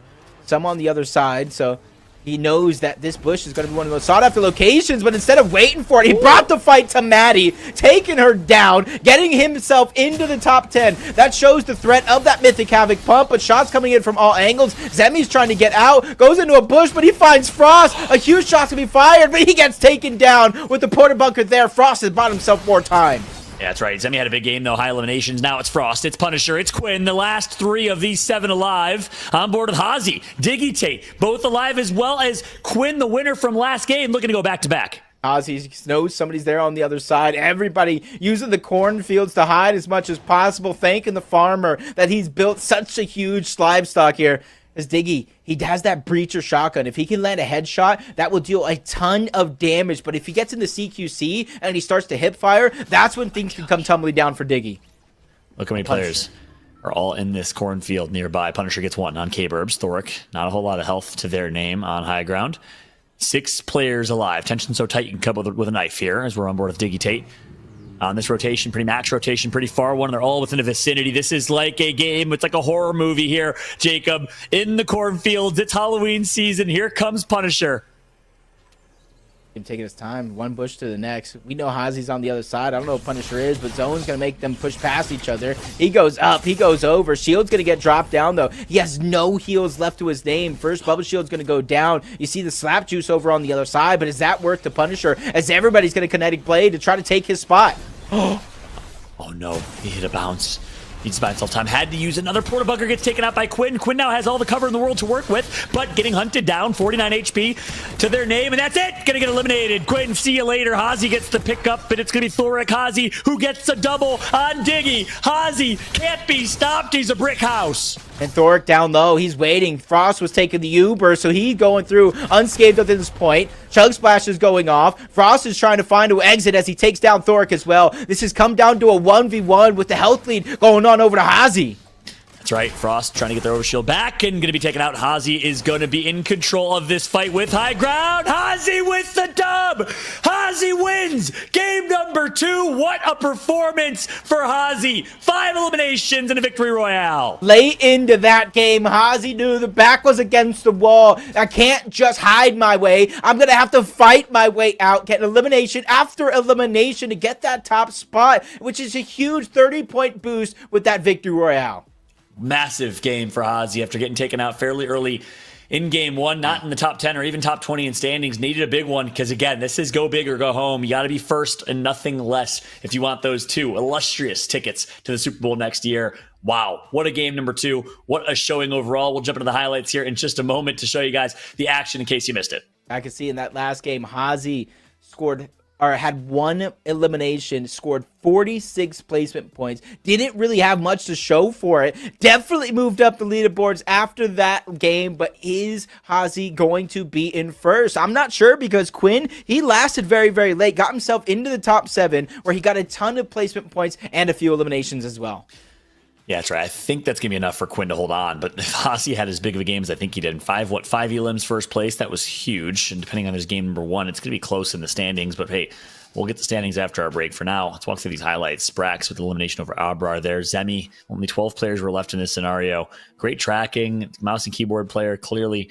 And Zemi, one of the great mouse and keyboard players, fun to watch. 6 eliminations, really high elimination game, but ended up winning this 1v1 against Maddie. Really good job for Zen. He was on a bit of a spree there, but then got taken out right after. Yeah, you can kind of think that Maddie thought that she was safe for the most part. 2 different shield bubbles. Who's going to come out of those? And Zemi just popped on out, trying to take the fight to somebody else's doorstep. You see Frost was the one who takes Zemi out. The misplay with the bunker. Punisher gets taken down, but that's Quinn. Quinn actually got into the top 5 with 4 eliminations. So I'm not for sure first place is going to be easy to take at all. I think Quinn holds on. We'll, of course, not speculate. We'll just get the actual standings for y'all as soon as we possibly can. Hazi, though, look at this. He was hurt. Took to the sky, stayed alive, and then Frost in the 1v1 had complete control over him. Hazi with great plays. I am so impressed from what we saw here from Hazi here in game number 2. Yeah, it's definitely going to put a lot of these players on notice because we did see a lot of names that did go down early on in game number 1. Even Thoric, FNCS champion, Chapter 3, Season 3. He made a misplay in game number 1. It cost him. In game number 2, he made so many adjustments. I do believe he got himself into the top 5 as well. A lot of those placement points up for grabs, and that's where I would say those eliminations at the top level, I think, is what's really going to make the difference. That's right. Well, look, you've heard us say it all broadcast long. A big thank you to Lenovo, our sponsor for this event, supporting this inaugural Dallas Cowboys Game Time tournament. We're going to jump to a quick Lenovo break. When we come back, game number 3, some more Fortnite after this. Back, I'm going to turn the air.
Welcome back, everybody, to the inaugural Dallas Cowboys Game Time Tournament. My name is John Kefalukas, also known as Fallout, joined alongside Jacob Arce, a.k.a. PR. 2 games down, 3 to go in this 5-game series. What are your takeaways so far?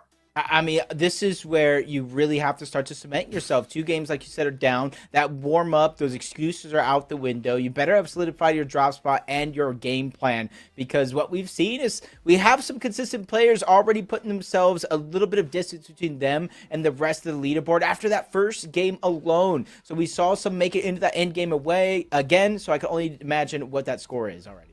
Yeah, I'm excited to see the leaderboards. We're still calculating them, churning them away. We'll have those up for you as soon as we possibly have them, either now or during game number 3. But look, a big game for Quinn. I'll say it. Back-to-back performances. Consistency is going to be key. Obviously, you thought I was going to say the winner. Now, Quinn did a great job maintaining another top 5 finish. If he can keep that up, top 5, couple eliminations per game, in addition to his first place win that he had last game, he's going to the Super Bowl. Yeah, and we see some players trying to contest that Quinn on the top of that leaderboard. We see some big eliminations. I saw a couple of players with 5 in that last game. I saw some with 6 in that last game. You mix that with a couple consistency, especially out in the fact we got 3 more games to play out. If Quinn goes down early on in any one of those games, you could go ahead and kiss his top position on that leaderboard goodbye. And we're only just assuming that he's top on that leaderboard. He won game number 1 with 2 eliminations. He got a top 5 with a couple eliminations in that last game as well. So there's a ton of placement points already going on over to Quinn. But only time will tell as this leaderboard is going to kind of get calculated who else has a chance. It's 2 tickets, all expensive paid, to Super Bowl. And I definitely know all these players want at least to go ahead and have that as bragging rights to say they went to the Super Bowl, they experienced greatness. Who knows? Maybe they can meet some Dallas Cowboys along the way. That's right. Yeah, look, like I mentioned earlier at the broadcast, I had a chance to attend Super Bowl week and weekend. I didn't go to the Super Bowl per se. Awesome networking experience, awesome partying, social, fun experience. It's like a giant party all week long. There's a ton going on. It is a pretty amazing opportunity here. I've never heard of such a cool prize, first place prize in any esports competition that are not cash prizes. Obviously, money is kind of cool. But Dallas Cowboys putting on this event is pretty darn awesome. And I got to say, look, we have a lot of time to talk about gameplay as we're waiting to get the leaderboards calculated. I'll just take a moment to say, this is awesome. Look, I had 2 or 3 different people message me and saying, how do we get the Chiefs to do this? How do we get the Jets to do this? Look, the reality is Dallas Cowboys are leading the way right now. What Jerry Jones has done, supporting the Complexity organization, an ownership and kind of a beautiful logo merger of the Dallas Cowboys and Complexity is pretty darn cool. The fact that the Cowboys are leading the way, not just in the NFL, as I think the most valuable franchise in the NFL, I believe they are, but also in the transformation to digital, the transformation to esports and gaming and kind of where things are headed. The merger of gaming and mainstream media is amazing. It's really awesome to see. The Dallas Cowboys are at the forefront of that. Yeah, and they're just giving opportunities to where opportunities aren't normally given out to just everyday folks. This was open. There was 5 different qualifiers to get to this point. Quinn, the player that we're talking about, he earned a qualification spot. Some of your favorite players here earned their qualification spot in those qualifiers to kind of get the right to even fight for these Super Bowl tickets. And it was kind of a different format to get to this point. And this is where you're seeing the difference kind of lay in a lot of these players and their play style. That's a really good point. You're right. They easily could have done a pro player only, invite only competition where you invite Dallas Cowboys players to play. No, they do all types of really cool content events like this. But the fact that they did it the right way, and in my eyes, the right way in esports is open qualifier, giving anyone a chance to play and compete and rise up against the pros. And look, we're seeing it. Hazi and Quinn, yes, 2 great players, but you're going up against Cease and Punisher, 2 legends, 2 greats. You're going up against Blake and others who are titans in this scene. Not easy. And you're going pound for pound. It's awesome to see. Yeah, it's definitely not easy, but it's something that I said that kind of spark a lot of different careers because it's happened so many other times. We've seen solo events kind of play out to where players win that event or get a top position on that leaderboard when the event is over, and it kind of puts the notice. It puts the spotlight on these players like, hey, I didn't know so-and-so was good. Maybe we should give them a try up, put them in some scrims, play the new rank modes, and then next thing you know, you're playing in so many other tournaments trying to play for so much money out there that is up for grabs. Even the Super Bowl tickets here, who knows what the Dallas Cowboys would throw at us next. Yeah, that's right. No, completely agreed. I think it's been awesome to see this tournament done the right way. I don't know if it's the Dallas Cowboys, is the tournament admins behind the scene. I know GCN, no Complexity is involved as well. The people that put this together did a remarkable job. This is a top tier event in terms of content, excitement. The prizing is great, the stakes, and of course the broadcast. Hope you're all enjoying the action at home. It's been fun to watch. It's been fun to cast. Game number 3 just around the corner. Again, if you're just tuning in, welcome everybody to the Dallas Cowboys Game Time competition. This is a zero build Fortnite 5-game grand finals. There's been 4 open qualifiers where players had a chance to earn their spot in this last and final competition. We're going to jump on board with Hazi, who won game number 2, one of our qualifier players, like you said. And you can see they got a little bit of a far drop this time around. Going to zoom past Mega City. I do believe Hazi has uncontested, or at least seemingly uncontested, over towards Naughty Nets. You get at least 1 guaranteed kinetic blade, possible ODM chest spawns as well. So if it is uncontested, I can see why Hazi's coming out with such good loot to have the performance that Hazi did in that last game. Yeah, that's interesting. The age-old debate. Do you drop center map for early rotates, or do you drop on edge to avoid the traffic on your rotates? Do you have any opinions there? As Maddie gets a first elimination here on Cool Dude? Depends on the meta. Right now, I think the bottom right half of the map is going to kind of be the sought after. You get those guaranteed kinetic blades, and then maybe from there you try to go for those ODM spawns. And right out of the gate, he's just getting tagged up. Luckily for the overshield, though, it's going to keep the HP intact. That's crazy. Can you imagine? Hazi winner game 2 gets taken out, not even getting to his POI. It was such a far rotate. By the time he dropped, there's been 8 players eliminated already. That's how aggressive and fun, action-packed this gameplay has been so far. If you like Fortnite, where you get to see a lot of action, not just rotations, then you'll like this gameplay. Cease takes out one. Victor V eliminated by Mizega. Yeah, it's just huge. That's what I'm saying. You have one misstep, it could cost you a lot. Victor V, stellar performances throughout the first 2 games, and that's where you see NYC. You can notice right now NYC's crouching and scoped in to try to hide as much of the audio cues as possible, but Tyler Bueno spots you from the high ground. NYC doing a good job of trying to battle back, play with the lines of sight. Heavy snipes him right down into the palm of his hands and takes him out, and outside of the box thinking from NYC to get that elimination. Sneaky play. Keeping his audio cues at an all-time low, and gets the Elim Keg Chug doing a good job getting him back to full, and good job getting his first elimination is NYC. Meanwhile, you'll see this very even distribution of players all across the map. Why is that? Again, if you're new to competitive Fortnite, you've never really watched a Fortnite esports or tournament competition, players basically claim their POI, their point of interest, and their place where they drop early, and that's why you see such an even distribution here. They all know where everyone's dropping in advance. On board of Punisher right now. The house quite literally on fire. The roof included. And Punisher is dominating. Yeah, Nub's just burning alive, literally. Punisher is going to be able to get that one, like you said. But somebody is hiding behind one of those trees. If Punisher doesn't watch out, he could take a ton of damage on the other side. Got to imagine Punisher probably heard something. Sees him on the tail end. Yeah, it's going to be an easy cleanup for Punisher. 2 quick eliminations, make it 3 overall. Already trying to climb up the leaderboard here. That's right. And Punisher with the elim right there, like you said. Look, I think it's a good time to bring up. We'd be remiss not to. The fact that in this competition, because it's open to anyone, and it was open qualifiers, well, you have a variety and a very large disparity of skill. You have top pro players playing in this that were invited, or just in general, and then you have players that are just everyday Fortnite players, like Reflections, who just had a chance to qualify through. I'm just getting shot to Reflections, and so you see a really big skill gap here from the top players and the amateurs that are just playing recreationally.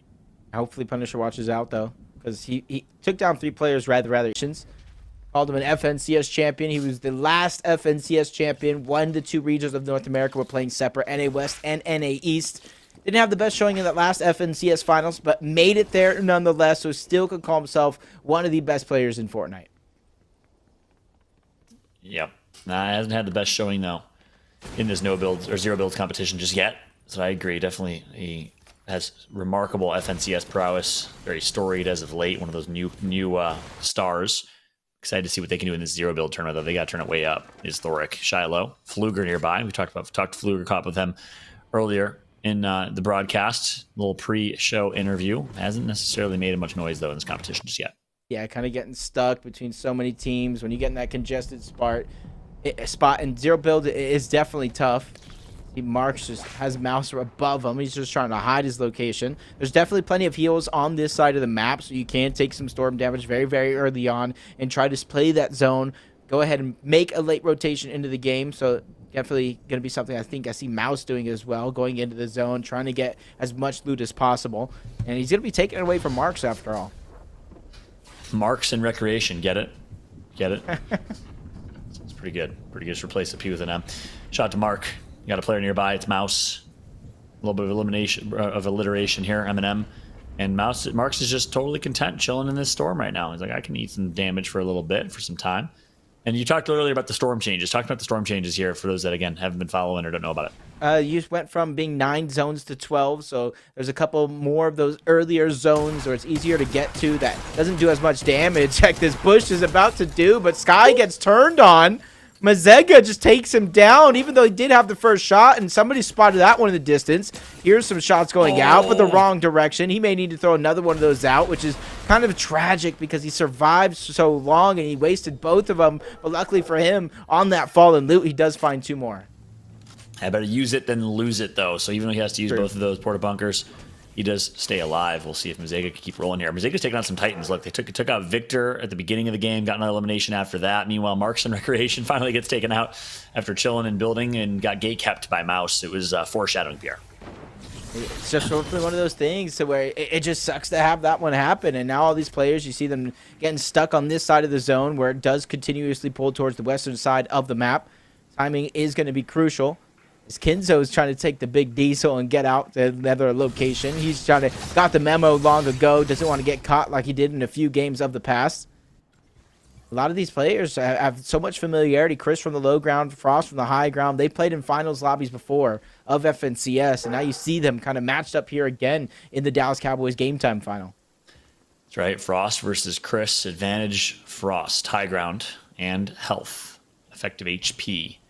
As Frost does have control of this fight for now, but we'll see if that fight ends up ensuing. Meanwhile, switching over, Maddie getting taken out. Maddie had a really good game last series. Complexity's very own. Wally getting eliminated from School, who again didn't have the best games 1 and 2 because School goes down again. This time to Shallow, the third party, too strong. Yeah, it's just one of those situations. Shallow again, one of the players who qualified in one of the late qualifiers. I think it was qualifier 5, maybe even 4. I made sure to let him know at the tail end, yo, you got to sign up for this. This is a once in a lifetime opportunity from the Dallas Cowboys. Had good looks. He went out there, did his things. Now we see him here in the finals lobby. You can see a little bit of a slower rotation, trying to get to that slow side of the zone, but it's fast because he does have the car, saving his kinetic blade charges just in case he does get tagged up. And that's going to be something you're going to see a lot of these players do, try to utilize and optimize those kinetic blade charges. That's right. Pilkey, one elimination. You've had a chance to watch quite a bit of Pilkey. I've been really, really impressed by their gameplay. 41 players left in this one. Blake gets taken out in the mid-game again. So that's just been a pattern here. But, you know, obviously sometimes it's how the cookie crumbles. Blake not able to make it to late games despite having some good early games. Is he just playing a little too aggressive, you think, PR? Or do you have any idea? We obviously haven't seen it. Any idea what's happening? I think where he's landing right now, he's just trying to rotate a little bit quicker. Maybe he thinks he's trying to get somebody out of position. And once you become a target in 0 builds, it's hard to lose that focus against a lot of the teams. You're not able to build. You're not able to just kind of kinetic blade freely because if you kinetic blade to the sky, there's that couple of seconds to while you're charging it up that you can't get tagged out. So he's probably just a position right now, playing mind games with himself. Do I have to rotate too early? Do I not? Because sometimes you might even have a position in zone, and you may feel the need to rotate when you don't necessarily have to. That's right. Big Slime. Chewy. It's a fun one to say. Say that 3 times fast, Pierre. Big Slime Tui, Big Slime Tui, Big Slime Tui. I don't know why I had to do that, to be honest with you. I have no idea. But Big Slime Tui here. For some reason, just a fun gamer tag to say. Look, his gamer tag's more fun than his gameplay, though. 0 eliminations. No, I'm just kidding. I ain't roasting Big Slime. Shout out to Big Slime, too, if you're watching this back. I love you. I'm not trying to roast you. 0 eliminations right now for Big Slime, but it's okay because well-positioned to make it to late game here up on high ground. Diggy Tate had a big game last series. Deep in zone right now. This is a tough rotate. Yeah, it's definitely going to be tough. But I will say there's not too many players there. My biggest worry for him is the lack of actual heals. He doesn't have a med kit, doesn't have a med miss, and that's where he's going to stop by. I do know there's some coolers there. There's definitely going to be something that he can grab. I did see a flopper there towards the tail end, so his health is going to be able to come back as Mazega ends up in an aim duel against Knock, and Knock go ahead and knows that he's weak, and this is where he does have the advantage. You can see him trying to push up, finish this one off, but now he's faced with a decision. Do I continue to try to chase deep in his zone, or do I just go after somebody else? Yeah, now basically sandwiched. You never want to be the meat of the sandwich. You want to be the bread in a game of Battle Royale. And guess what? He's like, I'm going to eat this bread up. Real quick, one more shot's all that's needed. See you later, Mizega. After taking out Victor, after having a good early and mid game, it's going to be Knock who takes out Mizega and now has 2 players potentially gatekeeping and looming right in the zone to welcome him when he makes it in the zone. Yeah, I like that decision overall. He already did some damage. He already took some damage to the zone, wasted some heals. So, yeah, he needed to replenish something. But now you got Pilkey trying to gatekeep towards the outside. This is a player that's tough, has so much experience when it comes to the zero build competition. I don't think he did. I don't think he saw him towards the tail end. Now he's going for the weapons cache. It takes a while because it looks like he's trying to steal it away. This will be a great opportunity to pounce. The shots come in, and down goes Pilkey to Notch. Wow. That is tragic if you're a Pilkey fan or if you're Pilkey themselves. Had no idea there's a player nearby. But look, that's risky. I don't know about that call. No, zero builds, you can't build yourself cover. And you put yourself get exposed like that. I know that obviously the weapons would have been great. But this is the wiser play. Use the shield bubble to do it. Yep. There it is. Because he's still in the early zones, he's going to use the legendary slurp juice to try to stay alive. That's going to get him better loot, at least when it comes to the shotgun. And then you add on the fact that more heals are going to come out, some more legendary slurp juices as well. So this is definitely worth the sacrifice for Notch. That's right. And yeah, worth the sacrifice of staying in zone, but the wiser play by using a shield bubble. And on the flip side, Pilkey definitely going to learn their lesson. And meanwhile, we got Jelly. Pushing, big fight. Oh my gosh, against 2 AM's very own JG9. Jelly just pushes like a bat out of hell, but gets taken out, gets punished as a result. Sap Games is the last one standing. Baptist literally took advantage of that entire altercation. He knew the players were weak.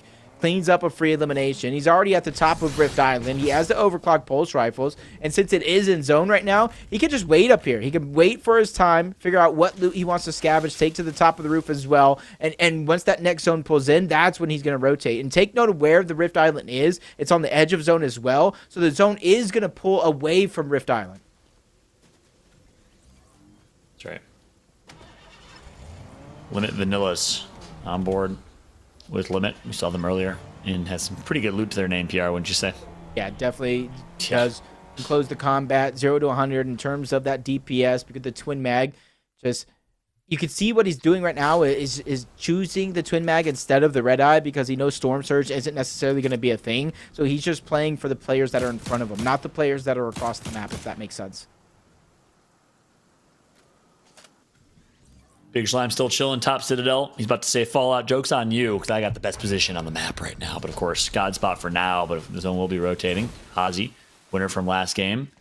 29 players left in this one, in just the bottom tunnels of the Citadel, getting called out, shot out by Big Slime. Not in the greatest position as Hazi. Hazi needs to be able to have this consistency. Did win that last game. Kind of made up for that first game blunder. I think Quinn is the only one that really has a little bit of a cushion and a gap from everybody else. So consistency is huge. The only one that can afford to mess up a little bit is going to be Quinn. Everybody else is just going to slide further down that leaderboard. That's Fladoom. He got that elimination. And you can see him trying to pick it and choose. And what loot looks good to you?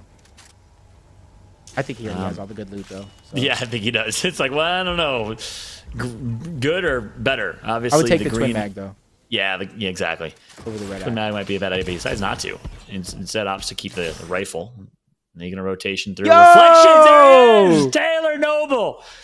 Look at him moving like a bot. The first thing you see is him backpedaling like a bot. He's going to learn That's great. today. But hey, he's doing a good job rotating so far. It is going to be fifth zone. He hears somebody in the distance, spots one out, or at least he spots him out over towards the right. Doesn't want to get surprise attack as he inches himself closer and closer towards typical. Where you got to go ahead and crouch because all your audio cue is going to be given up, and that's why you see him slowly move and change his posture. This is huge. Reflections, I feel like, has known a lot of the tricks here in the game. And as he's about to get tagged by that player on the side, they get eliminated by Blur Antics, keeping Reflections' position unknown. I don't think he even realizes it. He's literally just been blessed here by someone in the lobby, and he just looks, kind of like a lost puppy. How would you define his gameplay right now? I think he's just being really, really safe right now. Typical. He knows somebody's there because of the audio of the footsteps going down. Reflections. Yeah.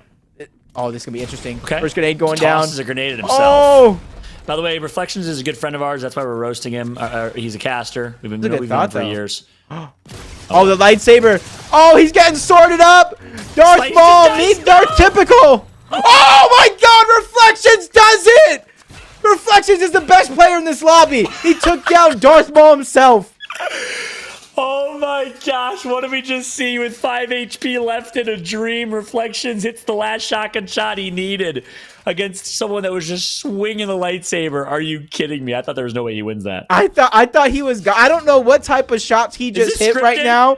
I feel like it is. Reflections wrote the movie right now. That is just incredible. I am so glad I was here for this. I just have to say, Reflections being such a good friend to both of us. I am so glad we saw him get an elimination here because now he's going to go on to win the game. I'm voicing it. I'm bringing it into existence. Now that is just crazy talk. But if he does, I will shave my eyebrows. Maybe. Please, Reflections. Make him shave his eyebrow. You dyed your hair, so you're a man of your word. Oh, I did. Yeah, I had to get frosted tips because I lost a bet. I am a man of my word with my bets. Punisher right now takes out LaHabit James.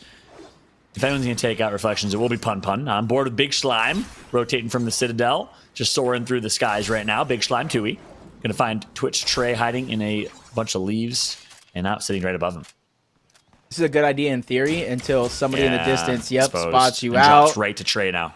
Luckily, it was a couple shots and not the sniper, like we've seen a few times before. He's still trying to hang on to any bit of the branch that he can. And it's just huge because if he falls, he's in the open. Like, he might get a couple eliminations here, but all of these players he's going to be exposed, right? And yeah, there's one player already looking at him. Big Slime with 65 HP. Also a dream. 5 HP. None. See you later. Trey gets elimination. Mouse gets another one on your screen. And now back on board with the Dallas Cow. How about them Cowboys? Sancho West's very own, from Texas originally. Big Cowboys fan. FNCS Fortnite shoutcaster with the most. And now really good early rotate from him. Yeah, he got the Shadow Tracker's augment to get the flare gun. He knows where at least a couple players are positioned at with that natural environment. He knows he only has to look towards the back. I know he saw at least Libyan fire at least once, and this is where he's being patient. Sancho West with so much patience here to not fire a shot, but he tries to ODM ahead. He did not spot him out. Libyan maybe spot him out the tail end and chooses the kinetic blade out of there to a safer position away from Sancho West. And now he's going to gatekeep Sancho West. But I don't know if he knew. Obviously, he didn't. Sancho was so damaged, and Sancho just gets blessed right there by Libyan. Lives to fight another day. Take a look at this dispersion of players right now. 15 remaining, equally dispersed across the map. And NYC takes out Libyan, who says you should have just fought Sancho. Yeah, stay away from me. Stay away from my high ground. Just gave him an extra spot. Ooh, that's actually big. It says since he doesn't have a shield bubble, since he doesn't have a bunker, he at least has the lightsaber to go ahead and bounce some of those shots back, even though it doesn't actually bounce back. It just negates them. But he can also use the force to throw some rocks at his opponent. I just wish he had some mobility. I wish he had a kinetic blade, anything to work with here. But at least he's trying to make that slow rotation. In theory, he could try to white line most of this to get to the zone. But to get in the zone might be a different story as you see so many players beginning to stack up as we get into our top 11. It's like the underdog story, keeping the football themed. It's like Rudy. You ever seen that movie, Pierre? You should check it out. It's a good one. Which movie? Lucas. Rudy and Lucas. Actually, movies Rudy. about underdog football Rudy. players. Rudy, you better have. On board with Reflections right now. See if you can channel into Notre Dame. The whole chat's probably cheering for Reflections because they want to see the world burn and they want my eyeballs to be burned off my head. On board with Fluger. Fluger gets 1. 2 eliminations to Fluger's name. Not a bad game for Fluger here. Can he get a top 3 finish? Needs a big game here if he wants a chance at these tickets. He's one of the heavy hitters in the lobby along with Wicked as well. The Wicked's getting spotted out. Patience here is going to be important. He has to wait for the shield bubble to go away as Wicked's just going to connect blade out. He goes deeper to the backside of zone. Fluger's just landed a couple of shots, just trying to make it harder for him to try to stay alive. But you can see Fluger's inventory. Very, very much one of those inventories that you want to have, except for no shield bubbles, no porta bunkers, so it's going to be tricky if he fights somebody that does have one. That's right. Reflections nearby, making the rotation. And zone's max pull. This is going to be a difficult one here for all these players on the far left side of your screen. Sancho gets taken out, and there goes Reflections. Eyebrows maintained. Blur Antics takes out Reflections. 6 players left in this lobby here. Mouse, Fluger, Blur, all about to get in a fight. Fluger gets taken out. Nice headshot from Blur. Immediately drops the bunker and manages to survive for now. Diggy Tate wants to enter the fun. That's huge. Blurantix was able to get that slurp juice off, and another player goes down right in front of him. Even though he doesn't get the elimination, he's definitely going to get the slurp juice as well. So no worries to him when it comes to those shield and HP as Trey gets spotted out towards the outside. Blair still has some distance to cover as we now have a triple threat match. Wicked, Trey, and Blur for the game. That's right, Wicked of F7 got top 2 in game number 1. Can he finish the job this time, though? Here comes the push from Blur. Wicked says, see you later, Sai. And Blur, now it's a triangle between the 3 of them. Trey with 5 eliminations playing great. Yeah, he has the advantage. Zone is going to come to him. Plus, he has the bunker already. Here's some heals going on the other side. That is going to be Wicked. He knows the player is going to be in front of him as well. Trey timing here is going to be crucial as players do have to rotate on over towards his position because he has the front side of zone. That's right. Definitely advantage Trey. Does have the legendary slurp juice to their name as well. I gotta say Trey's looking good in winning this game. Oh, turns away for a second and ends up getting punished. Yep. Grenades flying too. Slurp juice rather quickly though. He's trying to regain the HP and shield, so that advantage he had at the front side of zone is going to go out the window. He's trying to go to the slow side of the zone. This could be perfect with the other 2 now fighting. Blur versus Wicked. That's going to give Trey a time to get the high ground and regenerate some of the health. He flanks Blur on the other side, but he goes down. Now it's Blur to 1v1 versus Wicked. He has the shot lead, and Wicked takes him down to take the game. That's right, Wicked finishes the job this time. After second place in game number 1, this time gets the dub and a nice little dance move to follow. Nice job from Wicked. Game 3 winner. And that puts him in contention to win this competition, Jacob. He's going to be in the top 5 in the leaderboards, you got to think. Yeah, consistency is going to be key. Depending on what his game number 2 actually looked like, you hit the nail on the head. Gets second place. I don't know game number 2, but then he gets a first place. You add in the eliminations as well. He definitely has to be the front runner. And it has to be the question, where did Quinn go down in this last game? Because he was the one that had that massive lead. We saw Hazzy come up big in game number 2 as well. So this leaderboard is definitely turned upside down for sure. Yeah, I can't wait to see it. And that was the third piece of the puzzle I was going to say. The fact that our top players, people like Victor and Quinn, did not make it to late game opens the door wide open for people like Wicked to burst on through and sneak in to the top 3. We'll take a look at the leaderboards when we have a chance to here in just a moment. But we've got first things first. We've got some highlights here. I'm excited to walk through what the action looked like for those that maybe just started tuning in here live on the Dallas Cowboys YouTube channel. Thanks, everyone, for tuning in. Thanks for hanging out with us. And again, apologies for some of the technical difficulties throughout. But look, hey, gameplay's been great. Yeah, it definitely has been pristine. We've seen some of our casters get in to the top position on the leaderboard. Reflections getting a huge elimination to stay alive and inch himself into the top 10, along with Sancho West, who has multiple top 10 finishes on this game so far. And as the highlights continue, Notch was one of those players to where he was stuck on the outside of the zone. He was able to stay alive and then eventually take out Pilkey. And this was that Star Wars battle where Darth Sith got taken down by Obi Reflections Kenobi. That's right. Reflections got basically was given a gift. Actually, I wouldn't say that. That was the hardest gift he had to earn right there. Meanwhile, Blur Antics pushed here, took out Fluger, and then got blessed. I believe someone behind him took out his opponent, allowing him to stay alive. It was actually Dig. And then Wicked here, 1 versus 1 for the bread.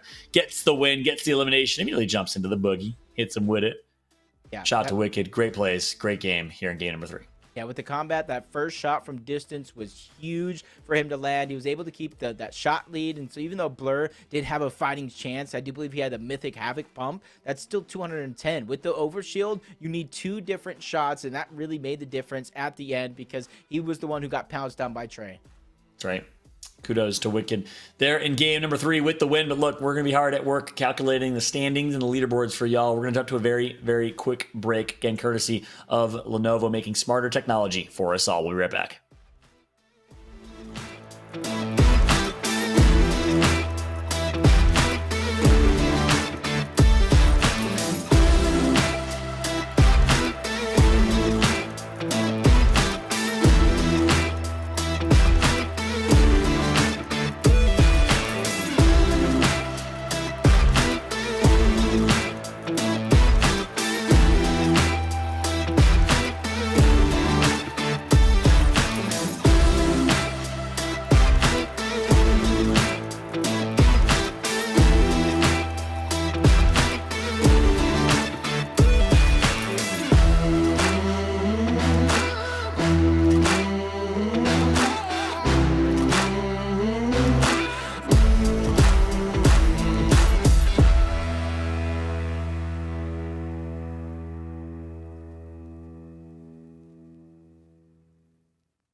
Welcome back, everybody, to Dallas Cowboys Game Time, featuring Fortnite Fallout here alongside Jacob. MVPR, 3 games down, 2 more to go. And at this point, well, the leaderboard's anyone's game.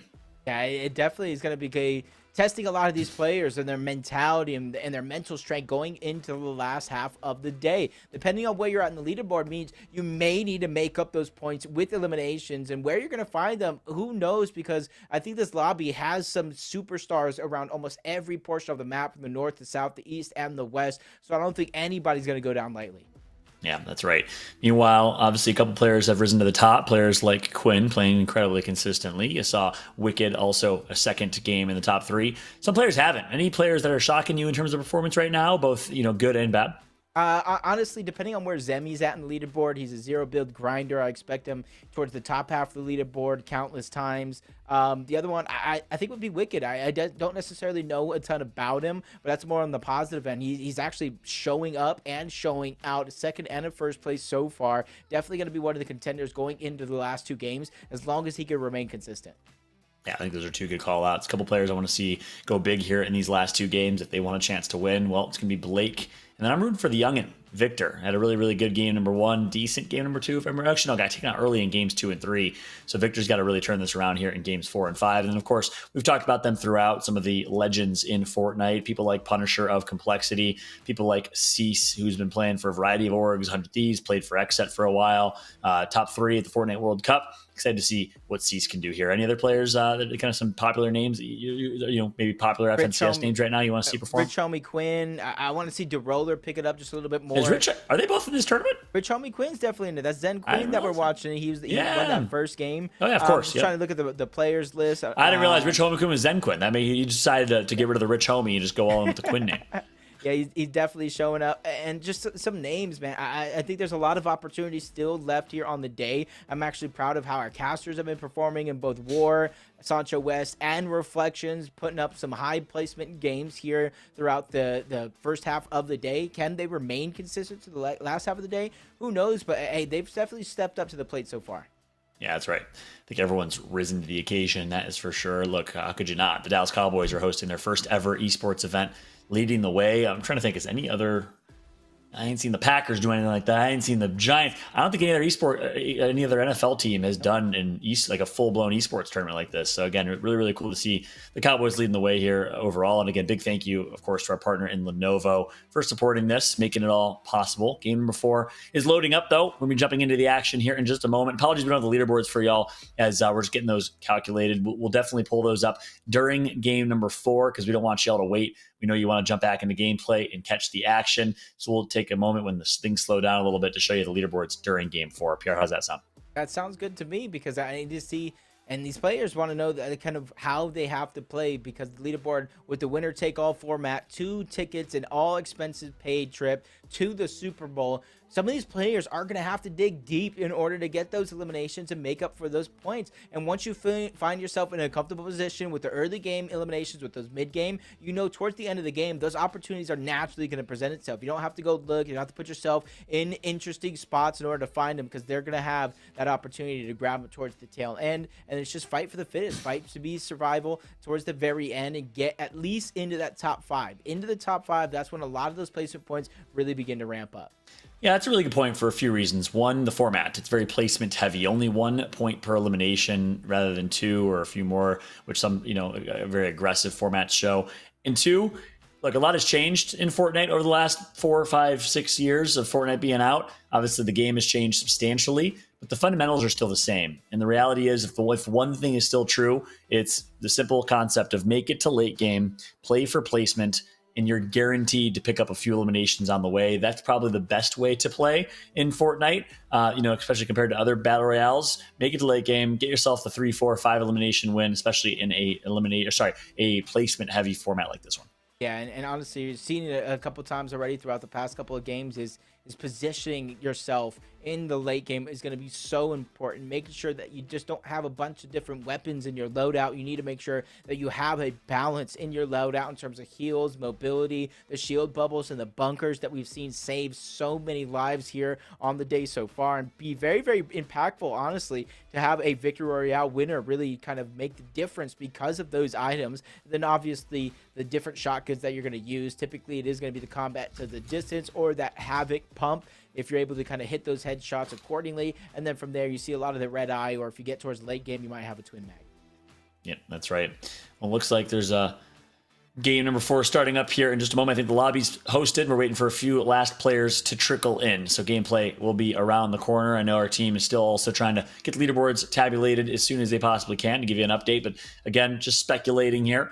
You got to think Wicked and Quinn probably in the top 3, given their 2 top 3 performances. Definitely Wicked, Quinn, he has to have at least some sort of share of that top of the leaderboard. These are all players that have won or at least come very, very late into multiple games so far on the day. It's just, can they hold on to their position? Because you know as well as I do, it's not always how you start, it's how you finish at the end of the day. And it's very, very important, just as much as you want to start strong, but to finish strong as well, because you cannot tell me how many countless times I've seen a team in first place after 1 game, Victory Royales after 2 games, and then it kind of slips out of their grasp throughout the last half of the day.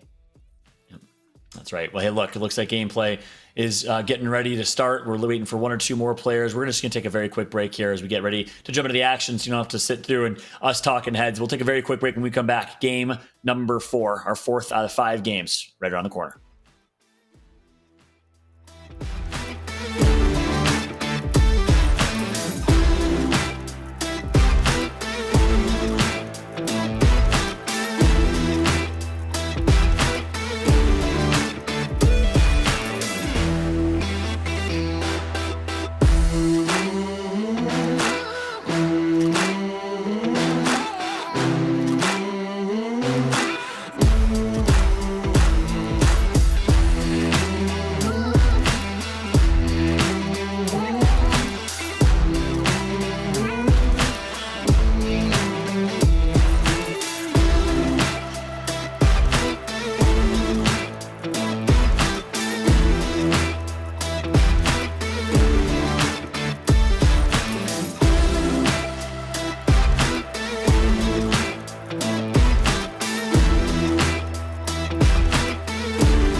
And we're back to the Dallas Cowboys Game Time Invitational, the inaugural event hosted by the Dallas Cowboys featuring Fortnite, where our top player will get 2 tickets to the Super Bowl with all expenses paid.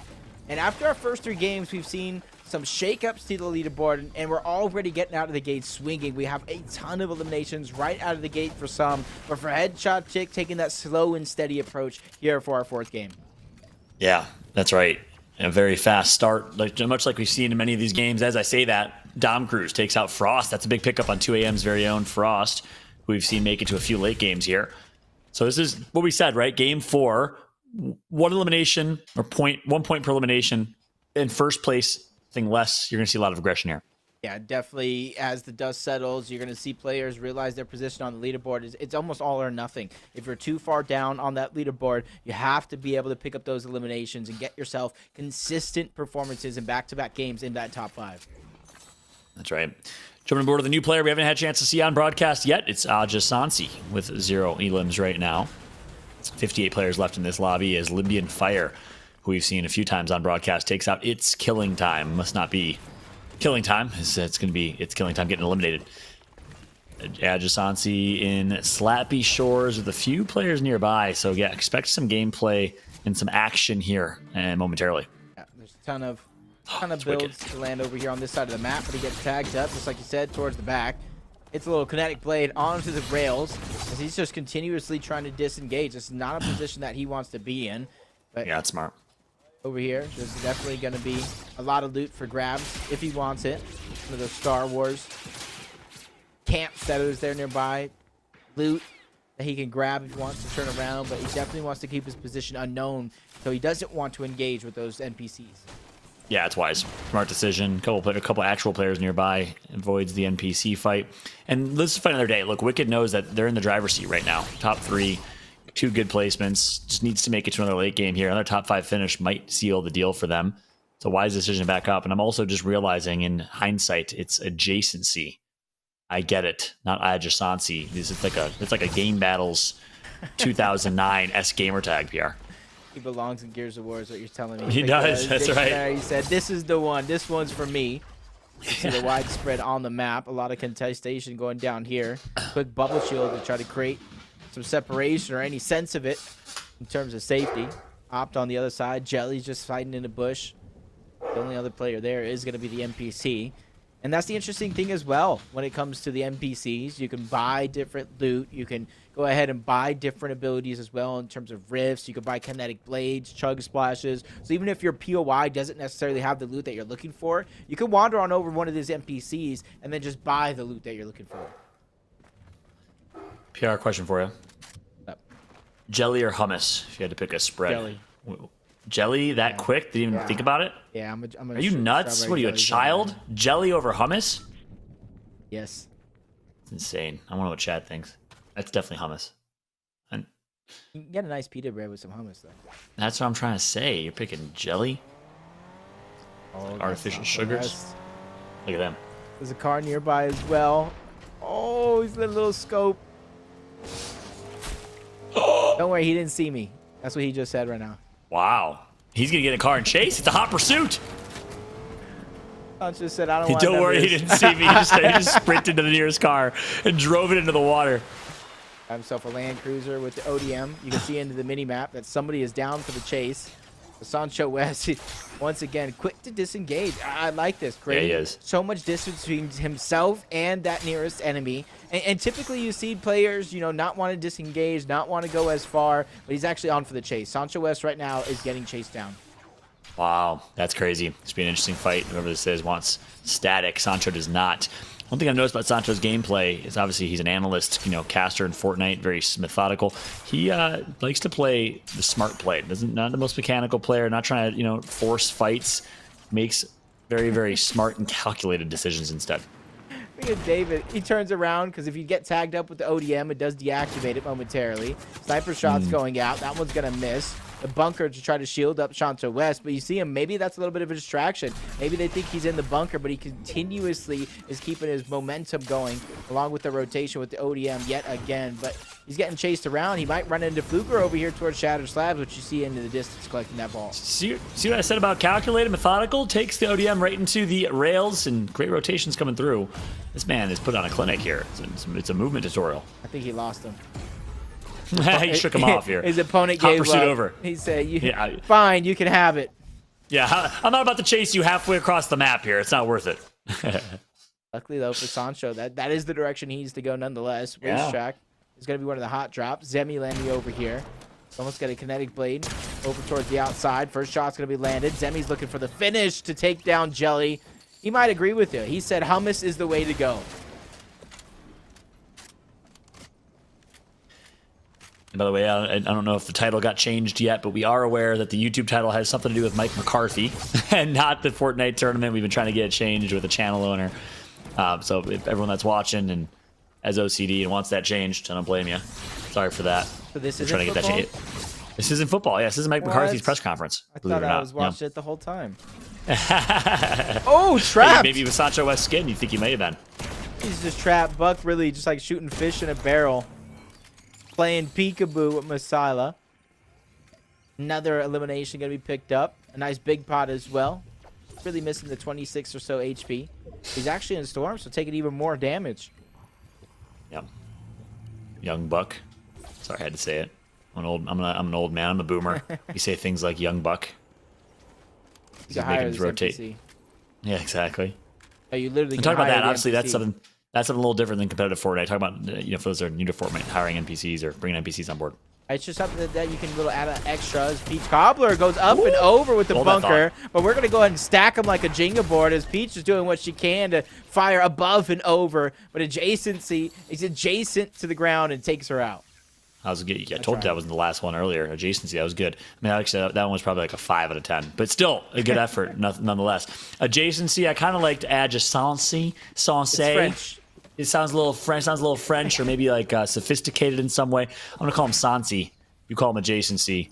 We'll go from there. But he gets the elimination. Nice pickup for him. That's gonna be a first elimination on the board for adjacency. Meanwhile, I already went against what I said. Meanwhile, let's jump on board with typical. Typical does look like one-on-one against Headshot Chick, trading shots. Headshot Chick with a turnaround and immediately just crushes Typical, taking him down, trying to get that top position on the leaderboard. There's a med kit, there's splashes, plenty of heals to go around. As Headshot Chick is trying to stabilize, but in comes that third party like a missile.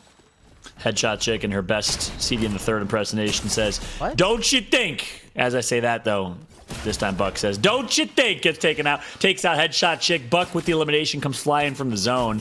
And, just like we said, the young Buck, show him what he's got. It really surprised me. He's shooting through the window. And a little bit of cat and mouse to take him down. That's 3 eliminations so far. Buck trying to move up onto the leaderboard as quick as possible into the top 40. 39th is where the next couple placing points are going to set in. Reflections goes down to Duncan Dingus, which goes down to adjacency. Just an all-out war here going down right before our very eyes. That's right. NYC versus Buck, and Buck has no idea where NYC is, right above him. And might be able to get a headshot here on Buck, who's already damaged. And just getting their overshield charged back up. And overshield back to broken. Oh my gosh, the damage from NYC is solid. Now, will NYC push this? Because by the time he does, Buck will be healed up. Yeah, it's a wise decision not to push. He's too far away. Buck will be healed up, and he'll be getting his overshield back. Yeah, knowing the situation is important, especially where NYC was at. He still has to rotate toward the zone, so he doesn't want to just mindlessly try to chase. But found somebody else's loot cache. He's going to go ahead and get the 2 legendary slurp juices. He's going to get an upgrade to his Havoc, to the Epic Edition. But it's going to be a huge find for NYC, and that loot was just sitting there. That was something that somebody else left over. And he knows that somebody else is still going to be positioned around him. He thought it was behind, but that's going to be the tricky thing is when you can go forward. And this zone is kind of towards the south, but it's kind of a center, so he can keep trying centering up. That's right. 37 players left. Wicked gets picked up on Siege. 83. I think he was born in 1983. I think close to basically, close to being a Gen Xer. Competing against these Zoomers. Impressive, if that's true. Siege gets taken out to the hands, though, of one of the top Zoomers in this competition. It's Wicked J. Wicked's been playing really, really well. Been impressed by their gameplay so far. 2 top 3 finishes and counting with a chance to go back-to-back here. Yeah, take note of where you saw that zone is at. Now that Rift Island is in the zone for now, the zone eventually begins to move Rift Island out. So you see it's going to be on one edge, so the chances of reading that rotation should be easier than not, as Punisher ends up in a trade war on the other side. That's going to be somebody in a bush, dodging a couple sniper shots. Doesn't know how lucky he just had it, because one of those hits right on the nose. Punisher is going to be sent back to the lobby. That's right. Punisher needs a big game here if he wants his chance to go to the Super Bowl. He obviously gets a lot of Dallas Cowboys love, playing for Complexity. Partnership or ownership with the Dallas Cowboys. If you're a fan of the NFL and you want an esports team to be a fan of, well, pretty good pick to pick Complexity. All the work that they do with the Cowboys here on board with Punisher right now. Longtime member of Complexity, longtime pro player in Fortnite. He's been competing at the highest level for quite some time. He's from Quebec, French-Canadian, speaks French fluently. Here comes his rotation, and he is going to ping his spot. X marks the spot, and he gets it. Yeah, him and Landjock played together for so long. They split up. Punisher went to play with Costa.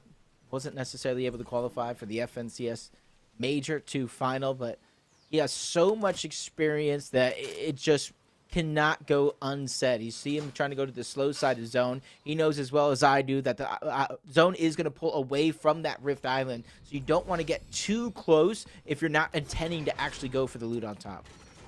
That's right. Sap games with 2 eliminations right now. I've been impressed. By their gameplay of this game, JG9 takes out Trey, who got top 3 just last game. So Trey's eliminated here. That'll hurt his chances in the elimination feed. Yeah, it's going to kind of leave it all on to that last and final game. 30 points for that victory round, 1 point per elimination. Gonna have to do the math if you're looking to close the gap here late into this game. You can kind of see is a couple players over towards Rift Island, a couple over towards the racetrack. Majority of our lobby is going to be on the north portion of this zone, and if I had to be a betting man, I do think it is going to pull over towards that side, but there is a slight chance of it going towards the southwest. PR, Nostradamus, the algorithm predictor. Trying to see where the zone is going to be pulling exactly. And again, big changes of zones here. No longer 9 zones or 9 storm closures. It's going to be 12. Big change recently in Fortnite, which I think is a welcome change.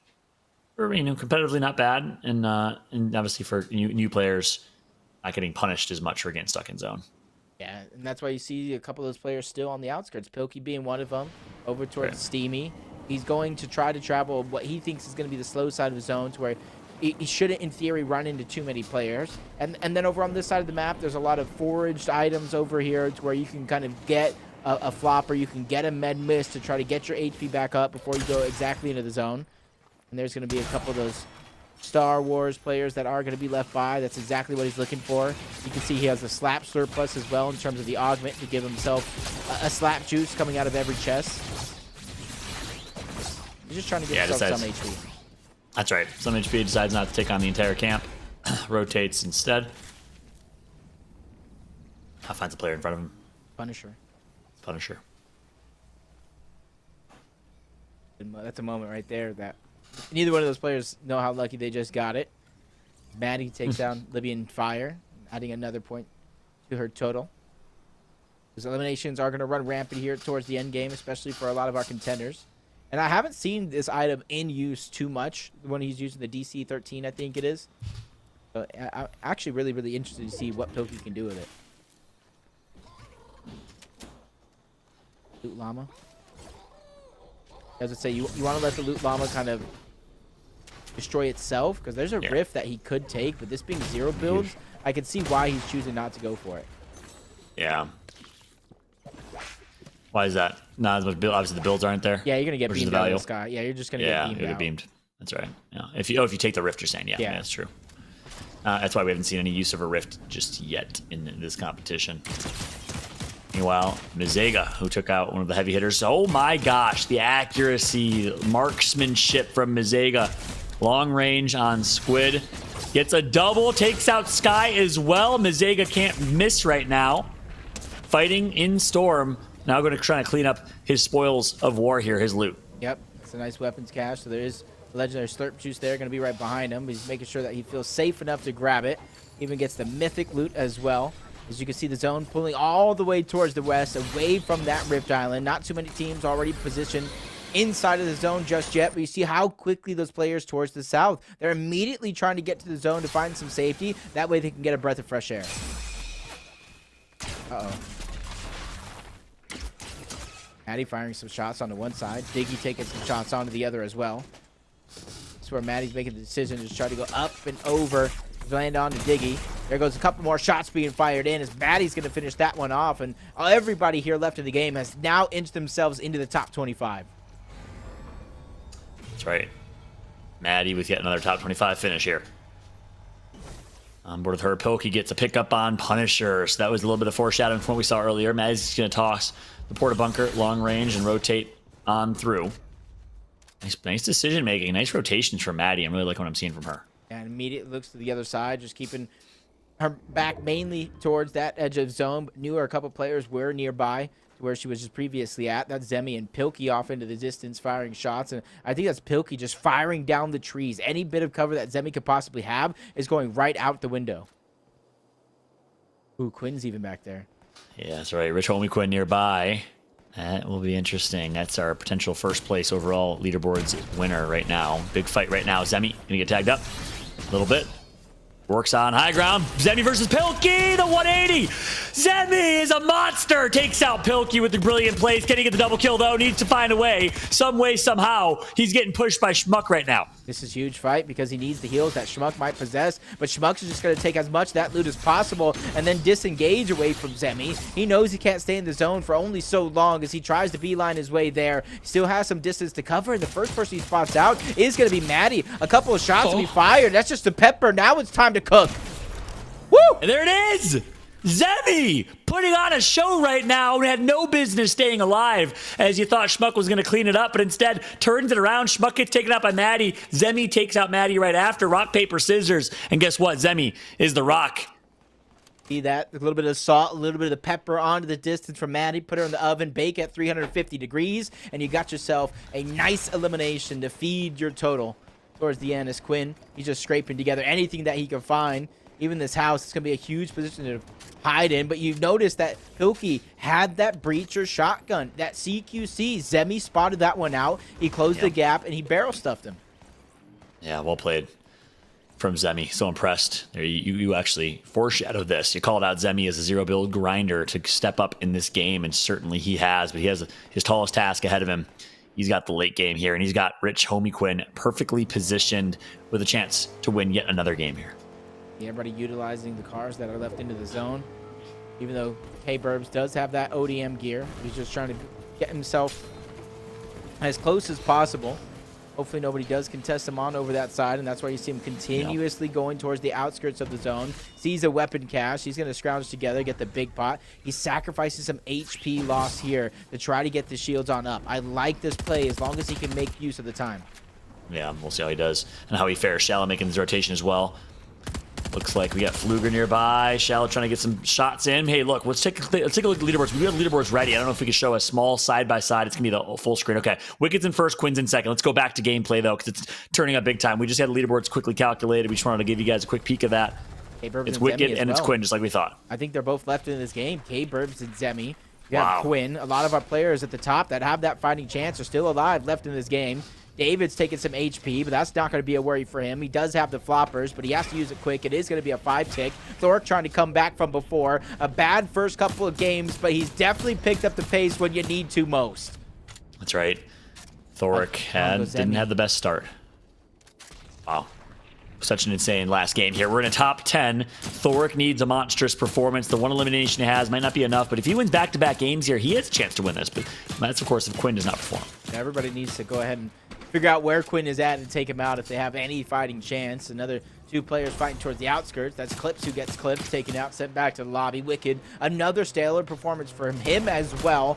Is Hyper staying alive, trying to ODM to the top. He go ahead and grabs a ride from the Uber. Thork is going to go ahead and just scare him out altogether. Shots will be fired, and this is where he actually could stay in the car, but he gets spotted out by Mazinga, who used that overclock pulse rifle, and I like the quick thinking from that shield bubble, because if that car blew up, everything would be on fire.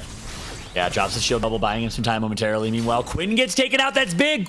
Quinn out in 8th place. That's the top 2 player eliminated. Mazega with 6 eliminations going huge. Make it 7. Lucky 7. Can he get 8? He gets tagged up. Fell to fall damage. It's Hyper that's going to go down. Thork is still in the bush. Mazinga knows he's there, but he's going to have first crack at that rotation. Spots Shallow on the other side. Shield bubble's coming out. He does have that health lead, and he sneak attacks, taking out Shallow, getting them into the top 4.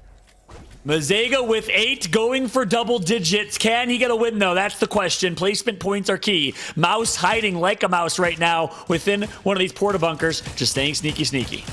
NYC is in the game as well. He does have that shield bubble on the side of Mouse. So even if he does get spotted out, he definitely forced him into him. As Thork is like a Christmas tree ornament at the top, shining bright like a star, trying to stay alive, pushing C down of what he had in terms of high ground. But that's not necessarily the worst position to be in. Everybody is going to have to think outside of the box because nobody, in theory, had pulled zone. And you only get to the front side, but you can only hold it for so long. That's right. It's a 4-player affair. Mazega right now in probably one of the worst positions. Only has a shield bubble to their names that's going to disappear in just a moment. NYC forced to rotate, but the zone is near Mouse, who rotated early. Thoric says, let me take matter into my own hands. The third party comes through. Mouse survives for now. Mouse is somehow able to stay alive, but gets beamed. Oh my god, that was sexy. The elimination from Thoric. The slice and dice. Thoric taking matters into his own hand with the kinetic blade. He spots Mazinga go in front, though, with no HP, with no shield, with nothing left to his name. He has to go ahead and try to make something happen, but he gets sniped out by Mazinga, who's trying to win this game overall, and he's going up against NYC in the sky. He goes up, he goes over. The shield bubble is clouding him and giving him some more time to stay alive. That's going to be a 10th elimination for Mazega. He does it. Mazega with the double digits first place victory royale in game number 4, giving him a chance to punch a ticket to the Super Bowl. I only know, where was Mazinga on the leaderboard? That was a 40-point game to push himself up as far as possible before we go into our final game of the day and crown somebody winners of the inaugural Dallas Cowboys Game Time featuring Fortnite. Insanity, what we just saw. Look, let's take a look at the leaderboards again if we possibly can. This is, of course, going into this last game. So these are not the updated leaderboards, y'all. And apologies for the delays, everybody. The API is not working, so we have to manually calculate these leaderboards, which is very difficult with such a large lobby. Wicked was in first, Quinn in second. Mazega not in this top 8. K-Burbs was, but not many of these players made it to late game. So with a 40-point game from Mazega, you got to think that'll put them in the top 5, certainly, maybe even the top 3 PR. It's really going to go down to this final game. No matter what the leaderboard says after this one, we're going to have possibly 2, 3, 4, maybe even 5 teams in the running just to have the casual performance that they're having. And then you could probably add on 5 more teams at the tail end that could possibly win if they pick up eliminations with a victory royale. This is looking like it could be last season's FNCS. Yeah, it's going to be a crazy finish here. We have one more game. That's it to figure out who will be the winner of the inaugural Dallas Cowboys Game Time competition. What a start it's been. Let's look at the highlights, though, from that last game. It was a fun one, that's for sure. And guess what? I have one word for you. One player. It was Mazega. It's definitely picking up so many eliminations. You even saw Buck get his second one here on a Masalia. That was a huge one, like shooting fish in the barrel, like I said it in the moment. Even found another one along the way. Adjacency, perfect usage of the bunker to keep himself alive here in this situation. Over towards the Slap Shores, the Slap Factory, that was allowing him to get a couple heals as well before he had to rotate. That's right. Headshot chick took out one, immediately gotten pushed by Buck here, though, Pierre. Yeah, this is just one of those moments that where you might think you're safe. You start a fight, you win it rather quickly because Headshot Chick did just win a battle against somebody else. But somebody in the distance, they hear it, they third party it, they take advantage of 1 or 2, even multiple weak opponents. And that's what you're seeing here, especially in towards the end game. Mazega did that here again. That's why he picked up these 2 eliminations. Gets one on the Sky. He got that earlier one on the Squid and immediately pushed deep into the zone to pick up that loot that he found. And that could have been the loot that made the difference to him staying alive throughout every portion of this game. Yeah, that's right. Zemi had some great moments here. Took out Maddie. 3 eliminations, made it 4, but then just got taken out in that rotate, Pierre. Yeah, he at least collected a good number of those placement points. You got to add in the difference of the eliminations as well. You saw him before that game 4 leaderboard total did click in. We were looking at games 1 through 3 leaderboard. Zemi was in the running. You see Quinn going down into the top 8 to Mazega. So again, this just leaves us to one game to decide who is going to the Super Bowl. That's right. I can't believe it's going to come out in this last and final game. This is where Mazega just continued his running rampage, took out another one, made it 8, and then we called it. Will he get double digits? The answer was yes. It was a little bit of good action here. Slice and dice with the kinetic blade for Thoric. That sweet, sweet animation. Things you love to see. But in the end, Thoric making his rotation through. Mazega took him out pretty easily. Got that one. That was 9. And then had control over NYC, had the health advantage, and capitalized. Mazega with the win. Mazega with a 40-point game in number 4. Yeah, honestly, this is going to be one of those moments where Mazega wins this entire thing. He's not going to be looking at every single game. He's going to be looking at game number 4 because that's when he thought he was down. That's when he thought he was out. He picked up 10 eliminations and took the game over by force. And the way he stayed ahead of those remaining players towards the end game, knowing that as long as I stay towards the front side of the zone, I'm not only the most healthiest, I am the strongest in terms of loadout. Yeah, that's right. Impressive stuff from Mazega. And look, the interesting thing with Mazega is his highs have been high, his lows not so, or pretty low as well. So I'm interested to see, can he stay consistent? Consistency is key in obviously any battle royale, any competitive game, anything in life, but especially in competitive Fortnite. You got to get at least 2 or 3 top 3 finishes. Otherwise, it's going to be Wicked or it's going to be Quinn who've done exactly that. Yeah, and depending on where Wicked went down, we saw Quinn get into the top 8. The top 8, I do believe, is like 15 points in terms of placement. Depending on where Wicked is actually positioned at, if he went down rather early, maybe outside of the top 12, outside of the top 15, this is the game that he has to make up, whether if it's eliminations or not. You see the points break down to where 15 points. That's that halfway mark, and it barely sets in that 8th place. And you can see the jump from 5th place to 4th, where you get 20, and then it's 2 points per for 3rd, and then another 3 points for 2nd, and then 5-point differential between 1st and 2nd place. Yeah, that 5-point differential is big. Victory royales are key. That's why Quinn's gotten one, Wicked's gotten one. That's why they are in top 2 in the overall leaderboards. Speaking of leaderboards, we're working hard at calculating them to get them ready for you going into game number 6. But before we do that, let's get ready to jump to a very quick break. Our last and final Lenovo break. Big shot to Lenovo. Thank you, as always, for the support. We're going to take a quick break. When we come back, game number 5, our last and final game in this competition after this.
Welcome back, everybody, to the Dallas Cowboys game time competition fallout here alongside PR. We have one final game, PR. It all comes down to this. Yeah, depending on where some of these contenders placed with those elimination combination in that game number 4, we're in for a treat. This is going to come down to who can outlast their opponents while simultaneously trying to close the gap with elimination points. I feel like this is deja vu. This is exactly what I just went through with FNCS. It came down to the final game, the final couple players making it towards the very end.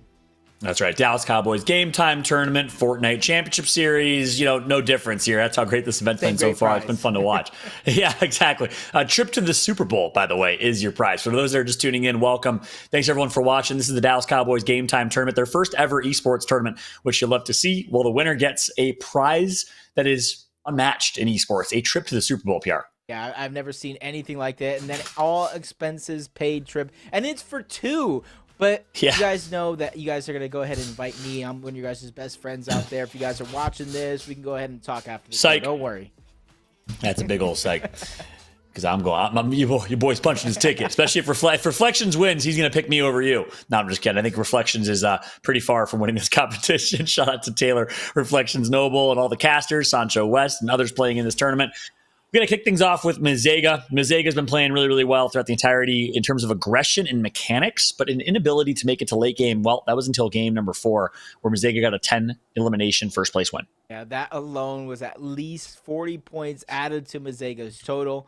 So it's going to be interesting to see when the score does break down at the end. Another game like that, you can see Mezega in the Super Bowl stands cheering on their favorite team. Yeah, that's right. Well, it might not be their favorite team, PR. There's still a chance. But 2 out of 32 chance to be their favorite team. I will see it. After this competition, Mezega is going to be cheering for the Cowboys, and that's what's actually really interesting. I was about to say that. If I won, my favorite team's automatically the Cowboys. Is the Cowboys. The Cowboys are sending me to the Super Bowl. I have allegiance or alliance there.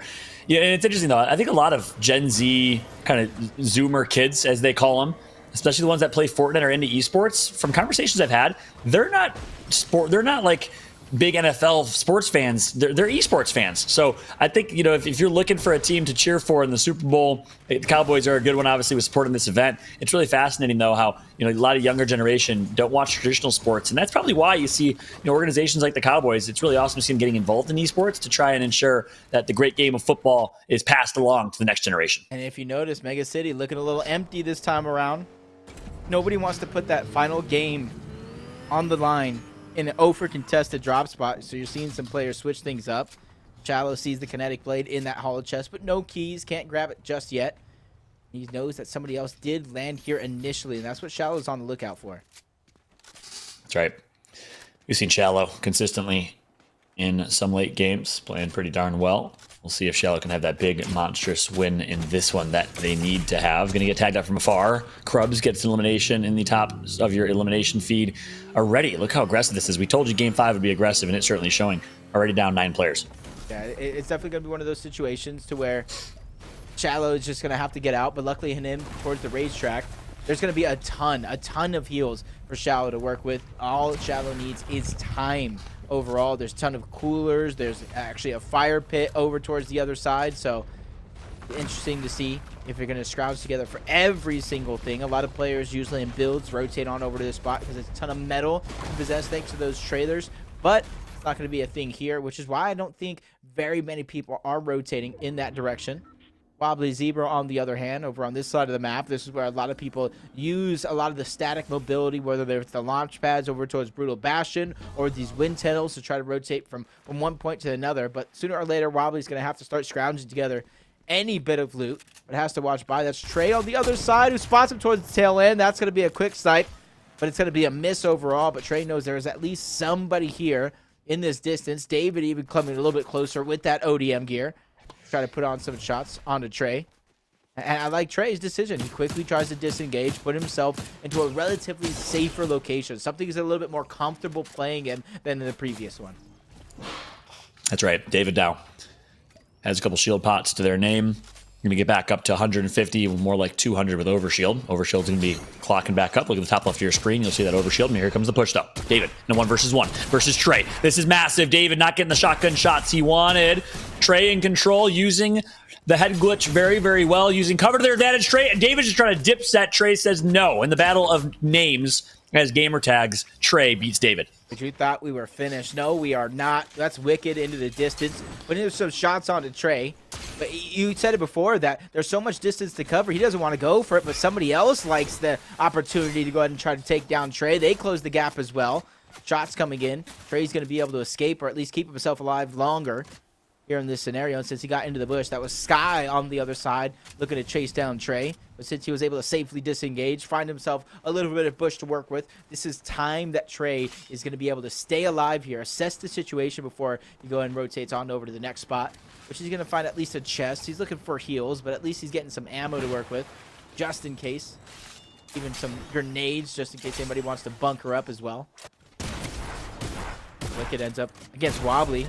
Wobbly looking for that loot, but ends up finding Wicked. Wicked is one of the players, if you guys are just tuning in, that has a chance to go to the Super Bowl here. He's already at the top of the leaderboard. He just needs to finish off strong in this game.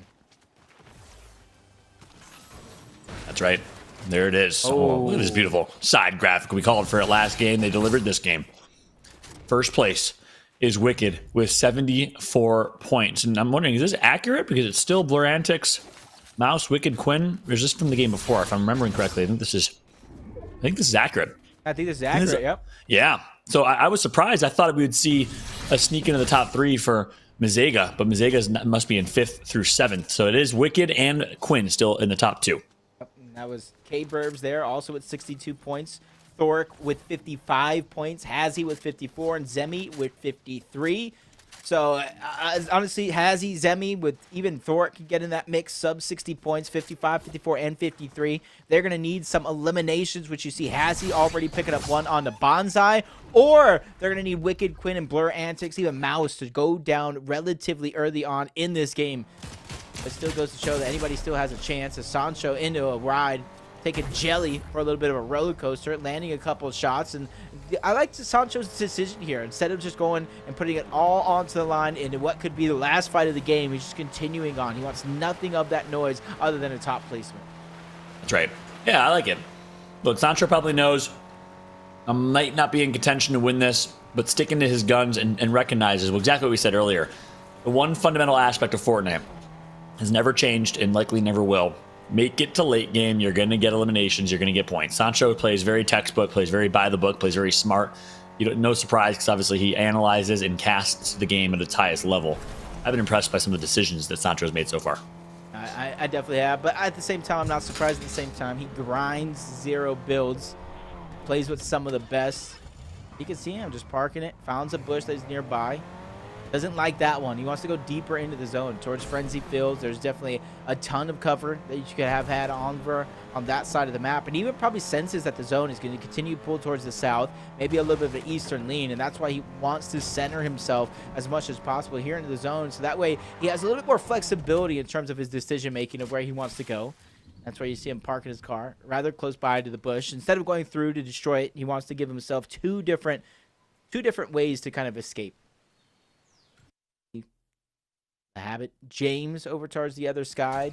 A lot of contestation over here as Peach Clopper does go down.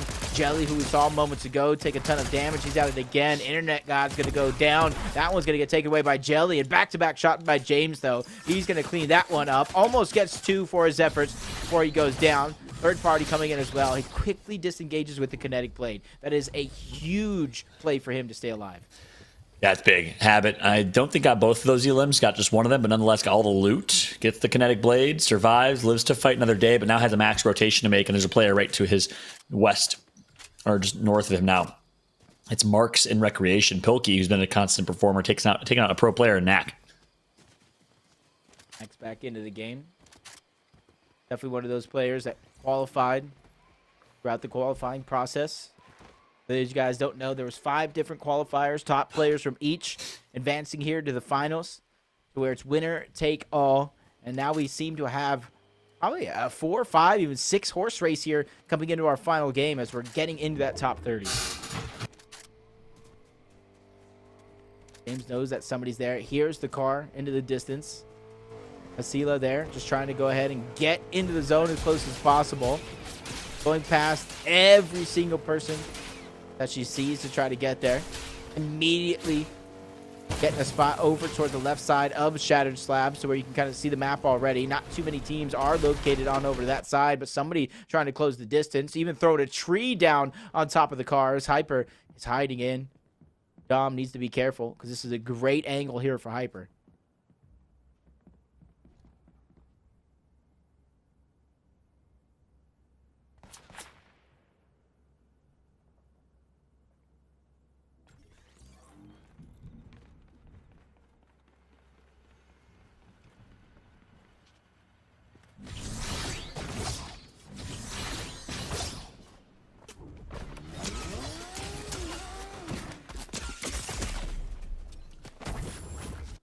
Next zone is going to be so telling. Who would know it is Mazinga going for it, but Mazinga is out, sent back to the lobby. The hope of going to the Super Bowl has come to an end, but Hazy is still lighting up the feed. You see Slay there with the card as well. Pilkey is there playing with the shield bubble. Pilkey takes him out just at the perfect time. And that's the thing, though. If you don't hurry up and use the card for the vault, it shows your position on the minimap. So Pilkey knew exactly where those players were at because of that.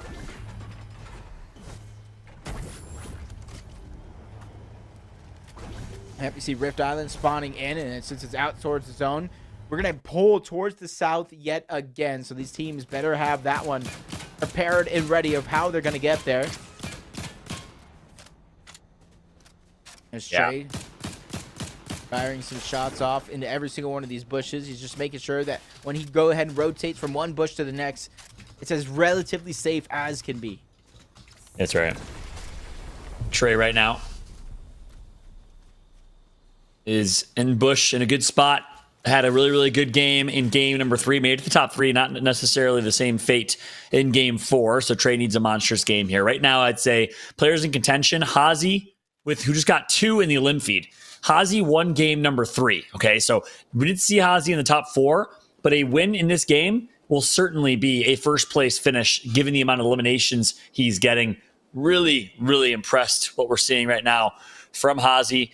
And then, of course, there's Quinn. There's Wicked. Those are your top contenders to potentially win this tournament. Blur Antics was in the top 5 or top 7 as well. We're going to get that leaderboard updated and sent your way as soon as we possibly can. I know our team is working really hard at updating that leaderboard manually so you know exactly where things are standing. Yep.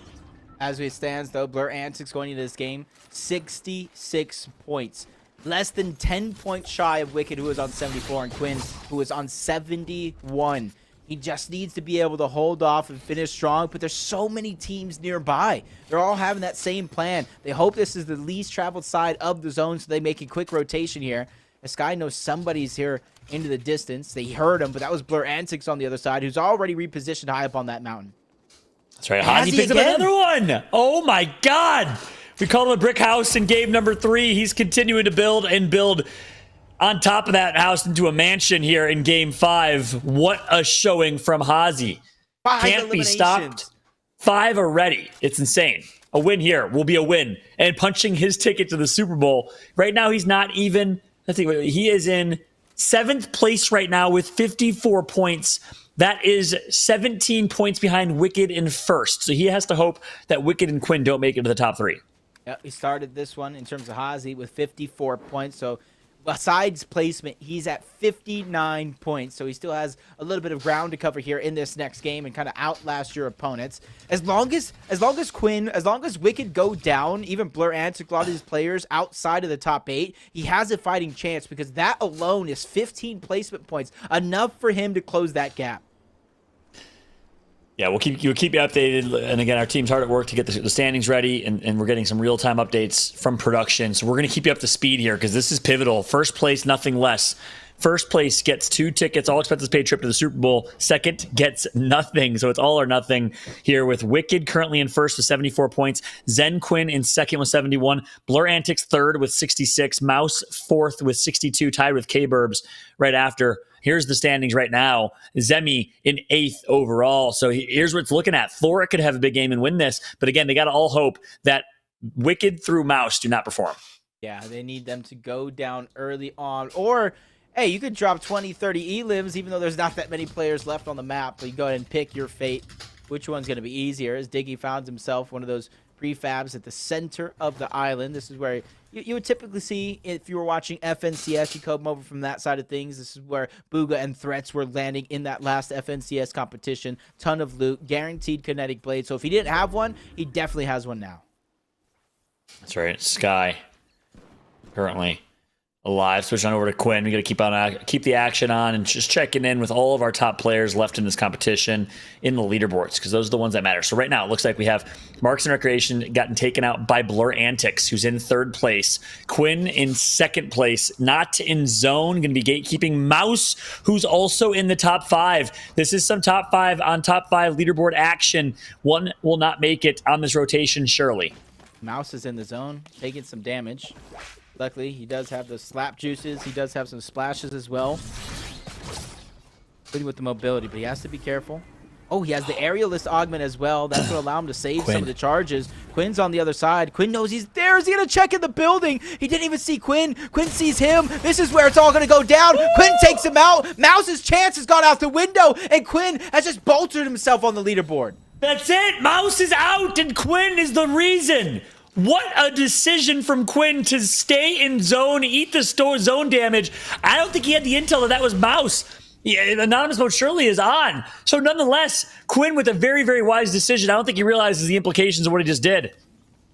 He has to be careful, though. It is a 2-tick. He did pop that med kit in time. He did it right on time. Right on time. So he's kind of hoping that he could stay in the zone long enough, right? Use both of those med kits, potentially the splashes as well if it comes down to it. And then he's going to get all that combat cash loot to get himself towards the end game as Trey even gets chunked out there on the leaderboard. He's going to be able to survive, but you got Sancho West on one side, Quinn deep in the zone, Blur Antics and Victor V at the top of the screen as well. And Blur Antics trying to close the gap. He has at least 2 eliminations, but he goes back to the lobby. Victor V takes him out. The young teenager Victor shutting down Blur's opportunity to win this competition. Blur in 3rd or 4th place, eliminated and out of the competition. No longer a chance to win this since Quinn is still alive. But guess what? Thoric is in the zone, heading towards Quinn. 2 of our top 8 players might also meet in the zone yet again.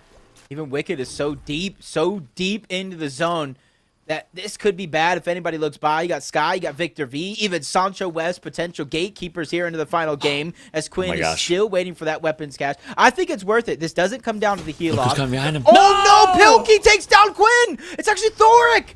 It's now Wicked's for the taking! Oh my goodness. We foreshadowed that PR. We said Thoric is in zone. He's coming. He ended up pushing exactly where Quinn was. And now Trey is just trying to gatekeep and might end Thoric's chances. This might be a victory lap here for Wicked, who's in 1st place right now. Yeah, and you see Thoric just toying with the idea. Do I waste the splashes in zone? I need the shield bubble because you remember what I said in the beginning. You need a shield bubble. You need a bunker if you expect it to make it very, very far in the game. Wicked has already used one. You see him positioned inside. He has another one in his back pocket, and he pulls zone. This could be the moment right here for Wicked and his advancement to the Super Bowl. Insane. And Pierre, do you know much about Wicked? Was he one of our qualifier players? He was definitely one of our qualifiers in the first qualifier as well. Insane. From open qualifiers to the Super Bowl. What a story for Wicked. Has to close this out, though, because guess what? You still got Thoric and a few others that are just in contention alive. Thoric, Victor V in the top 10 or 12, I believe.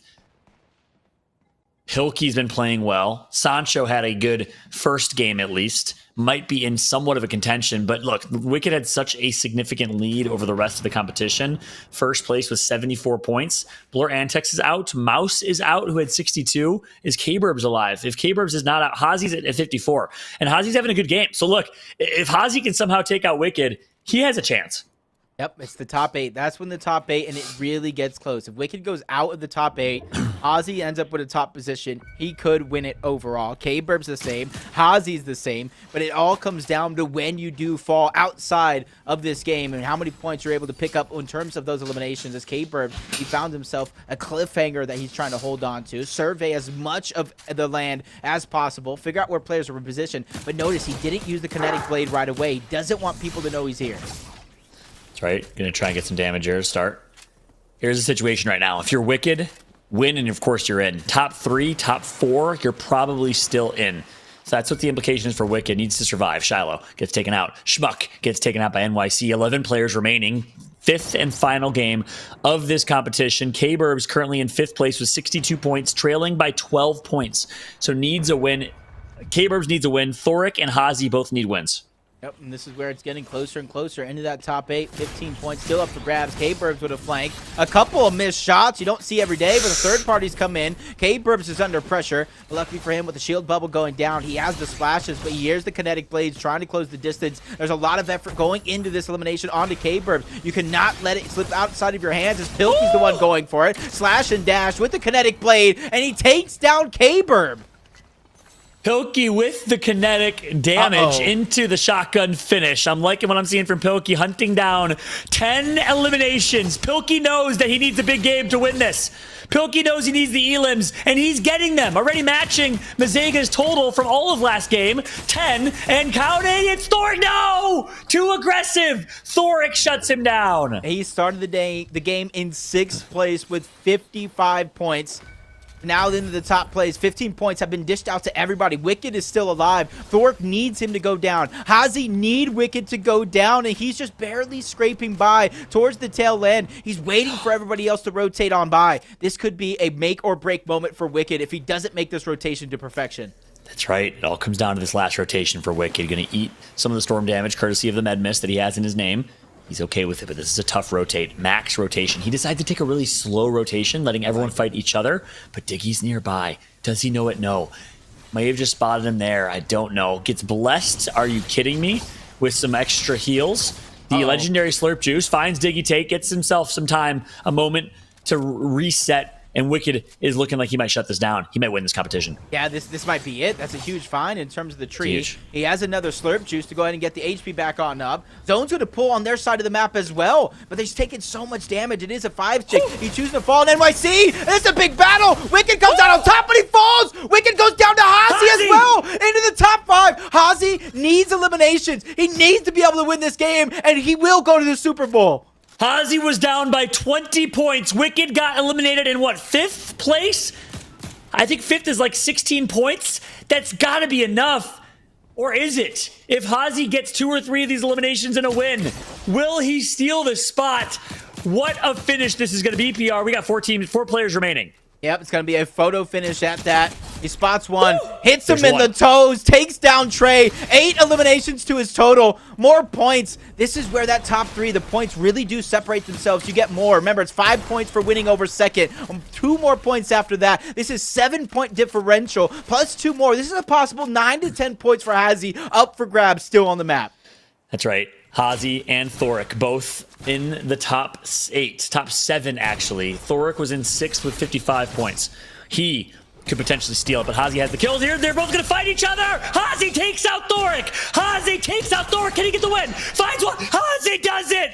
Another elimination, a 1st place finish. That's 10 plus 30, 40-point game for Hazy. Is it enough? That is going to be the question that we're asking ourselves, because in this one, he started with 54 points. He was down by 20 to F7 Wicked. We saw Quinn drop. We saw Blur Antics drop. We saw Mouse get taken out along with K-Burbs as well. That was everybody in front of him, with Wicked going down late into that game before a good chunk of points did place out. And with Hazy not only winning the game, but getting the eliminations, this has come down to that photo finish we were talking about. That's right. 5th place gets 19 points. So that's pretty big right there for Wicked. Wow. I think Hazy, if I'm doing some quick math here, it depends how many eliminations that Wicked got. If Wicked got at least 2 eliminations, he wins, I believe. Because he had a 20-point lead. He got 19 points for 5th. And he had a 20-point lead, like I said. Hazy got 40. That It's going to be a crazy fit. I don't Lily, want to speculate. Did Wicked at get all here. elims? Does anybody Did Wicked remember get the elims? Wicked? I can't remember. I know late in the game, Wicked was playing relatively safe, staying towards the outside. He was actually getting unlucky in the sense of he was also getting some max pulls. So even if he wanted to go for eliminations, it would be very, very risky and unsafe to do so. So literally 1 or 2 eliminations is either going to win or lose Wicked this entire game. And if they're tied, guess what? We're going to different tiebreaker scenarios to figure out who's going to be the winner. Yeah, that's right. And again, that's my quick math here. Don't quote me on the math by any means, because Quoted, gosh, I'm a shoutcaster, not a mathematician. Hey, all right, Pierre. All we can do is wait. All we can do is speculate, and I'm excited to see what type of finish it is. If Hazy did it, stole first place from under the nose of Wicked with a monstrous game 5, that will just be a story for the ages. But look, let's take a look at the highlights, though. We're calculating the scores as fast as we can. Let's look at the highlights, though, from game number 5, Pierre. Yeah, this is just these make or break moments. You saw Trey trying to outlast. This was great play by Trey to use the height advantage to go ahead and take down David overall. And David tried to go for a little bait and switch. He tried to sneak him out, but he ends up going down. This is a great moment for Jelly. He was able to get 1 elimination here before going down as well, where James took him out. And this was on this side of the map where a lot of players were just taking each other out left, right, and center. Yeah, that's right. You saw the rampage continue as Pilkey took out Slate, and Pilkey had a really good game. You thought Pilkey might be able to somehow do it with 10 eliminations. It was 6 at this point, and then ultimately lost a 1 versus 1 to Thoric. Mouse got caught in zone and, well, caught with his pants down. It was going to be Quinn instead who gets the elim, and you thought maybe Quinn's playing this so well, so strategic, maybe it'd be him. But then Thor comes in zone and kills him. Meanwhile, Blur Antics gets eliminated from Victor VA. Blur had a chance to win it, got shut down. It was basically shutdowns upon shutdowns. Here's the Quinn moment we talked about. Yeah, it was Thoric. Again, when you see that weapon cache, sometimes Thoric might have shared it with them to where 2 teams shared that weapons cache, and solos it would be individual players. I don't know if you spotted that out or just spotted somebody. If you see somebody in the zone for that long, especially with how far the zone is, there has to be a reason there. And FNCS champion Thoric knows it, thinking outside of the box. Not only was he able to get the elimination, but get all of that loot, even carrying that slurp juice till the very end. You can see right here, Wicked had 1 elimination before he did go down. He picked up that 2nd elimination. He, in theory, could win by 1 point. Oh my gosh! So you saw he had 1 elimination when he got taken out? Yeah, two overall, plus the 19. He had 2 so overall. Okay, I missed 21 that. points in that game. And he had a 20-point lead. And he was, oh my gosh, I think he wins by 1 elimination. He would have lost the tiebreaker because Hazy had 2 victory royales. So he would have lost the tiebreaker, PR. Again, all we can do is speculate, but that 2nd elimination, that 1 point difference might be enough. Look, I don't want to keep speculating. We're calculating the standings. We're going to take a very quick break. When we come back, we will have the standings ready for each and you all to announce the winner who will be going to the Super Bowl next year in Las Vegas. Don't go anywhere. We'll be right back after this.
back, everybody, to the Dallas Cowboys Game Time inaugural Fortnite tournament. I'm Fallout alongside PR, and we've been enjoying the heck out of commentating the action. Hope you've been enjoying it at home.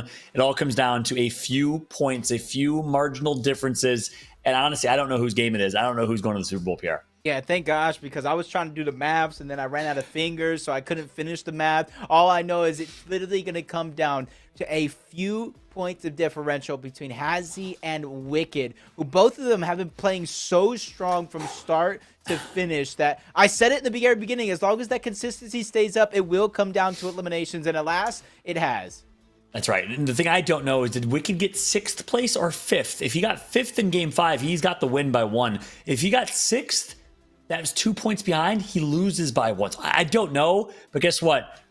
I just got word. We have the leaderboards ready. Let's take a look. The winner of the Dallas Cowboys Game Time competition is Hazy. He's going to the Super Bowl. Oh my God, congratulations, Hazy. You just earned yourself 2 tickets and all expenses paid trip to the Super Bowl, and you did it by 1 point. This is going to be a moment I think Hazy is going to remember for the rest of their days. Unbelievable. Takes it right under the nose of Wicked, who was in control going into the last game. You thought it was Wicked's game to lose. It certainly was. Wicked with a top 6 finish. We all thought did enough, but the 6th instead of 5th place, 1 or 2 eliminations made the difference. It was that close. Quinn in 3rd, Thoric in 4th. Your heart goes out to them, of course, because both of them had a chance to win that last game or to go big that last game and take it home, PR. And the final defining moment, honestly, was when Wicked actually went down. Guess who got that elimination? Hazy took matters into their own hands,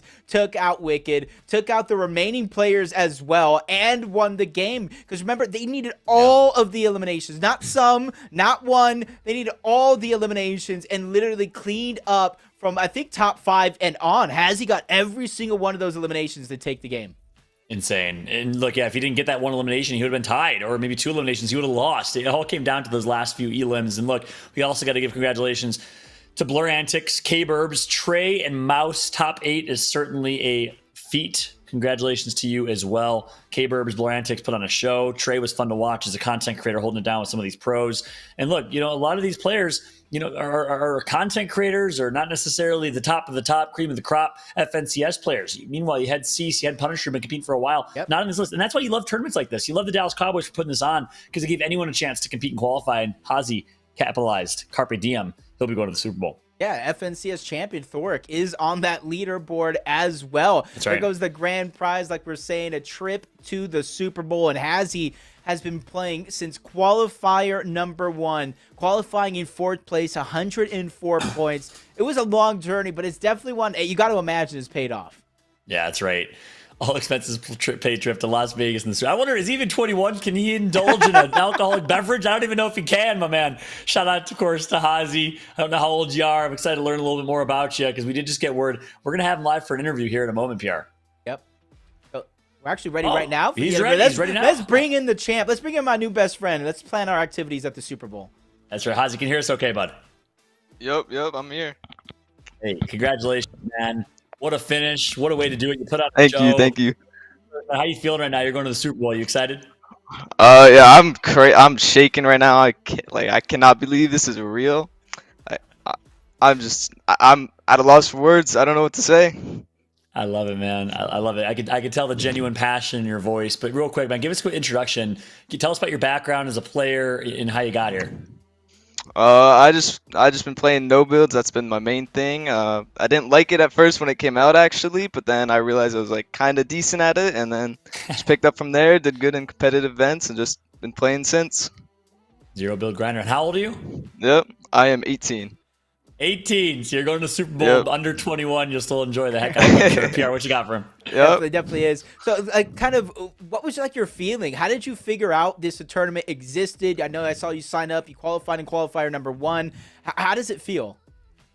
So I actually found it. I'm a Dallas Cowboys fan, which is really cool. And I saw their tweet, and I saw, I'm like, wow, I got to sign up for this. And yeah. Dude, that is so cool. Big. Yeah, it's huge. You're a Cowboys fan. You saw their tweet, just happened to sign up as a fan, and you beat a bunch of pros. I mean, look, you went up against the likes of Thoric, FNCS champion, and Cease, top 3 at World Cup, and so many great heavy hitters. How does it feel to be beating some of them? Do you feel like you can compete with the best of them in Fortnite? I guess so. I say I'm up there right now. Yeah, I just did. So let me ask you, who are you excited to see? Let's say the Cowboys make it to the Super Bowl. You're a huge Cowboys fan. Who are some of your favorite players? Who do you want to get an autograph from? Anything like that? Favorite players? Probably Micah, and Tony Pollard. Those are my 2 favorite right now. Okay. Something tells me, man, the Cowboys might make that happen. If they make it to the Super Bowl and you're there, I you're hope the winner so. of the event, Yep. something tells me that they're going to hook you up with an intro or something like that. Are you from Texas? What made you a Cowboys fan? How long have you been a Cowboys fan for? I'm actually in Pennsylvania, like kind of near where the Eagles play, but Whoa! my parents were Cowboys fans, so that's where I got that from. So let me ask you this question. You've earned yourself 2 tickets to the Super Bowl. Obviously, you're taking one of them. Who are you bringing with you? Who's the first person you're calling right now and letting them know you're going to the Super Bowl? My dad was just right next to me. I let him know if he wants to come, he's coming. Oh my God, my He was heart, watching man. that The last reason you're a game. Cowboys Yep. fan, your dad and your mom's a Cowboys fan too. Actually, no, she's a Washington fan. Oh, leave her some at home. drama in the house on Thanksgiving. She can stay Yep, at home for yep. the Super Bowl. Yeah, you're Yeah. definitely bringing your dad, not your mom. Then, well, that's amazing. What a great story. And now, look, you held up your end of the bargain. You won to bring your dad. Now the Cowboys got to hold up their end of the bargain and make it to the Super Bowl so you can watch them. But we're taking a look at some highlights, man. You played out of your mind here. Obviously, game number 6. The way you finished, we're watching you right now. You had 7 eliminations at this point. You ended up with 10. Did you do the math in your head and just say, I got to ball out, I got to get high elims to do this, or was it just flowing? I knew I had to win the game because I had a bad game the game before and got a couple of kills early, and then got a little lucky with zones and just killed everybody in the lobby. Crazy. You definitely did, especially Wicked. Did you notice when you took Wicked out, forcing him to get 6th place? Because obviously you still had to win the game. You still had to pick up the eliminations. But taking down Wicked, if he stays alive, just a placing longer, you get 2nd place, he's going to the Super Bowl. Did you notice when that happened? If so, how did it feel? I did actually. I was just hoping in my head like that was not enough for him because I know a bunch of other people that were on top died early, so I knew it was gonna be close. Yeah, insane. And you're the one that took him out. You controlled your own fate, not only by taking him out, but with a 10 elimination game. Like you said, you killed the whole lobby. Well, if you killed 2 less people, you wouldn't be going to the Super Bowl. That's how close it was. Congratulations again, man. I want to give you one last chance for any shout outs, any words you want to share before we let you go. I got nothing. I'm Where can I still find you on lost for social words. media? Yeah, where can we find you on socials? Find me at Hazy TV. It's my name with TV at the end. HAASEYY TV on all socials. Following right Love now. it. Everyone give him a follow, man. Show some love to Hazy. Congratulations again on the win. Enjoy the Super Bowl with your dad next year in Las Vegas. You earned it, man. Yep. Thank you. Thank you. Congrats again to Hazy. What a performance. What a kickoff to the first ever Dallas Cowboys esports event. They do it, and he does it in style, putting on a show. Again, it was not scripted, can confirm, but it feels like it was. That's how good it was, PR. It definitely feels like something that you only really see in an action movie. I know I made jokes about Fast 10 coming out. I don't know if Hazy was Vin Diesel because he will never go down. If there's a movie to be made, you better expect Hazy to be starring in it. Yeah, he was the star of today. Congratulations again to him. He's going to have a chance to maybe even watch the Dallas Cowboys star in the Super Bowl next year. What a show. What a day it was. PR, we're going to wrap up. I'm going to give you a chance for any final words. Hey, just excited to be here. Thank you so much to the Dallas Cowboys, everybody responsible for putting on to the event, from everybody at the top to the bottom, production, the observers, the admins, everybody who really made this possible, our competitors that showed up and showed out, that made it such an exciting day, and obviously you, Fallout. Thank you for joining me. 10 years strong, you being one of my duos, both playing the games and casting it. I would never have wanted a better moment than anybody other than yourself. I appreciate that, my friend. Couldn't say it better than myself. And of course, big thank you to our sponsor, Lenovo, making smarter technology for all. We appreciate you, Lenovo. Thank you for sponsoring this event, making it possible. And of course, as you said, the Dallas Cowboys and all of the staff that put this on. Of course, the players that put on a show. On behalf of myself, I'm Fallout. That's Jacob, MVPR, our producer, Isaac, Ford for Gary, the entire GCN team, and everyone behind the scenes. Thank you for watching, everyone. We appreciate you. We hope you have a great night down in Dallas or wherever you are around the world. Thanks for watching. Enjoy yourselves some Dallas Cowboys football this upcoming season. Hopefully they'll perform and make it to the Super Bowl where Hazi will have a chance to watch his favorite team. Again, thanks so much for watching, everybody. Have a good night. We'll see you next time for the next Dallas Cowboys Game Time featuring Fortnite.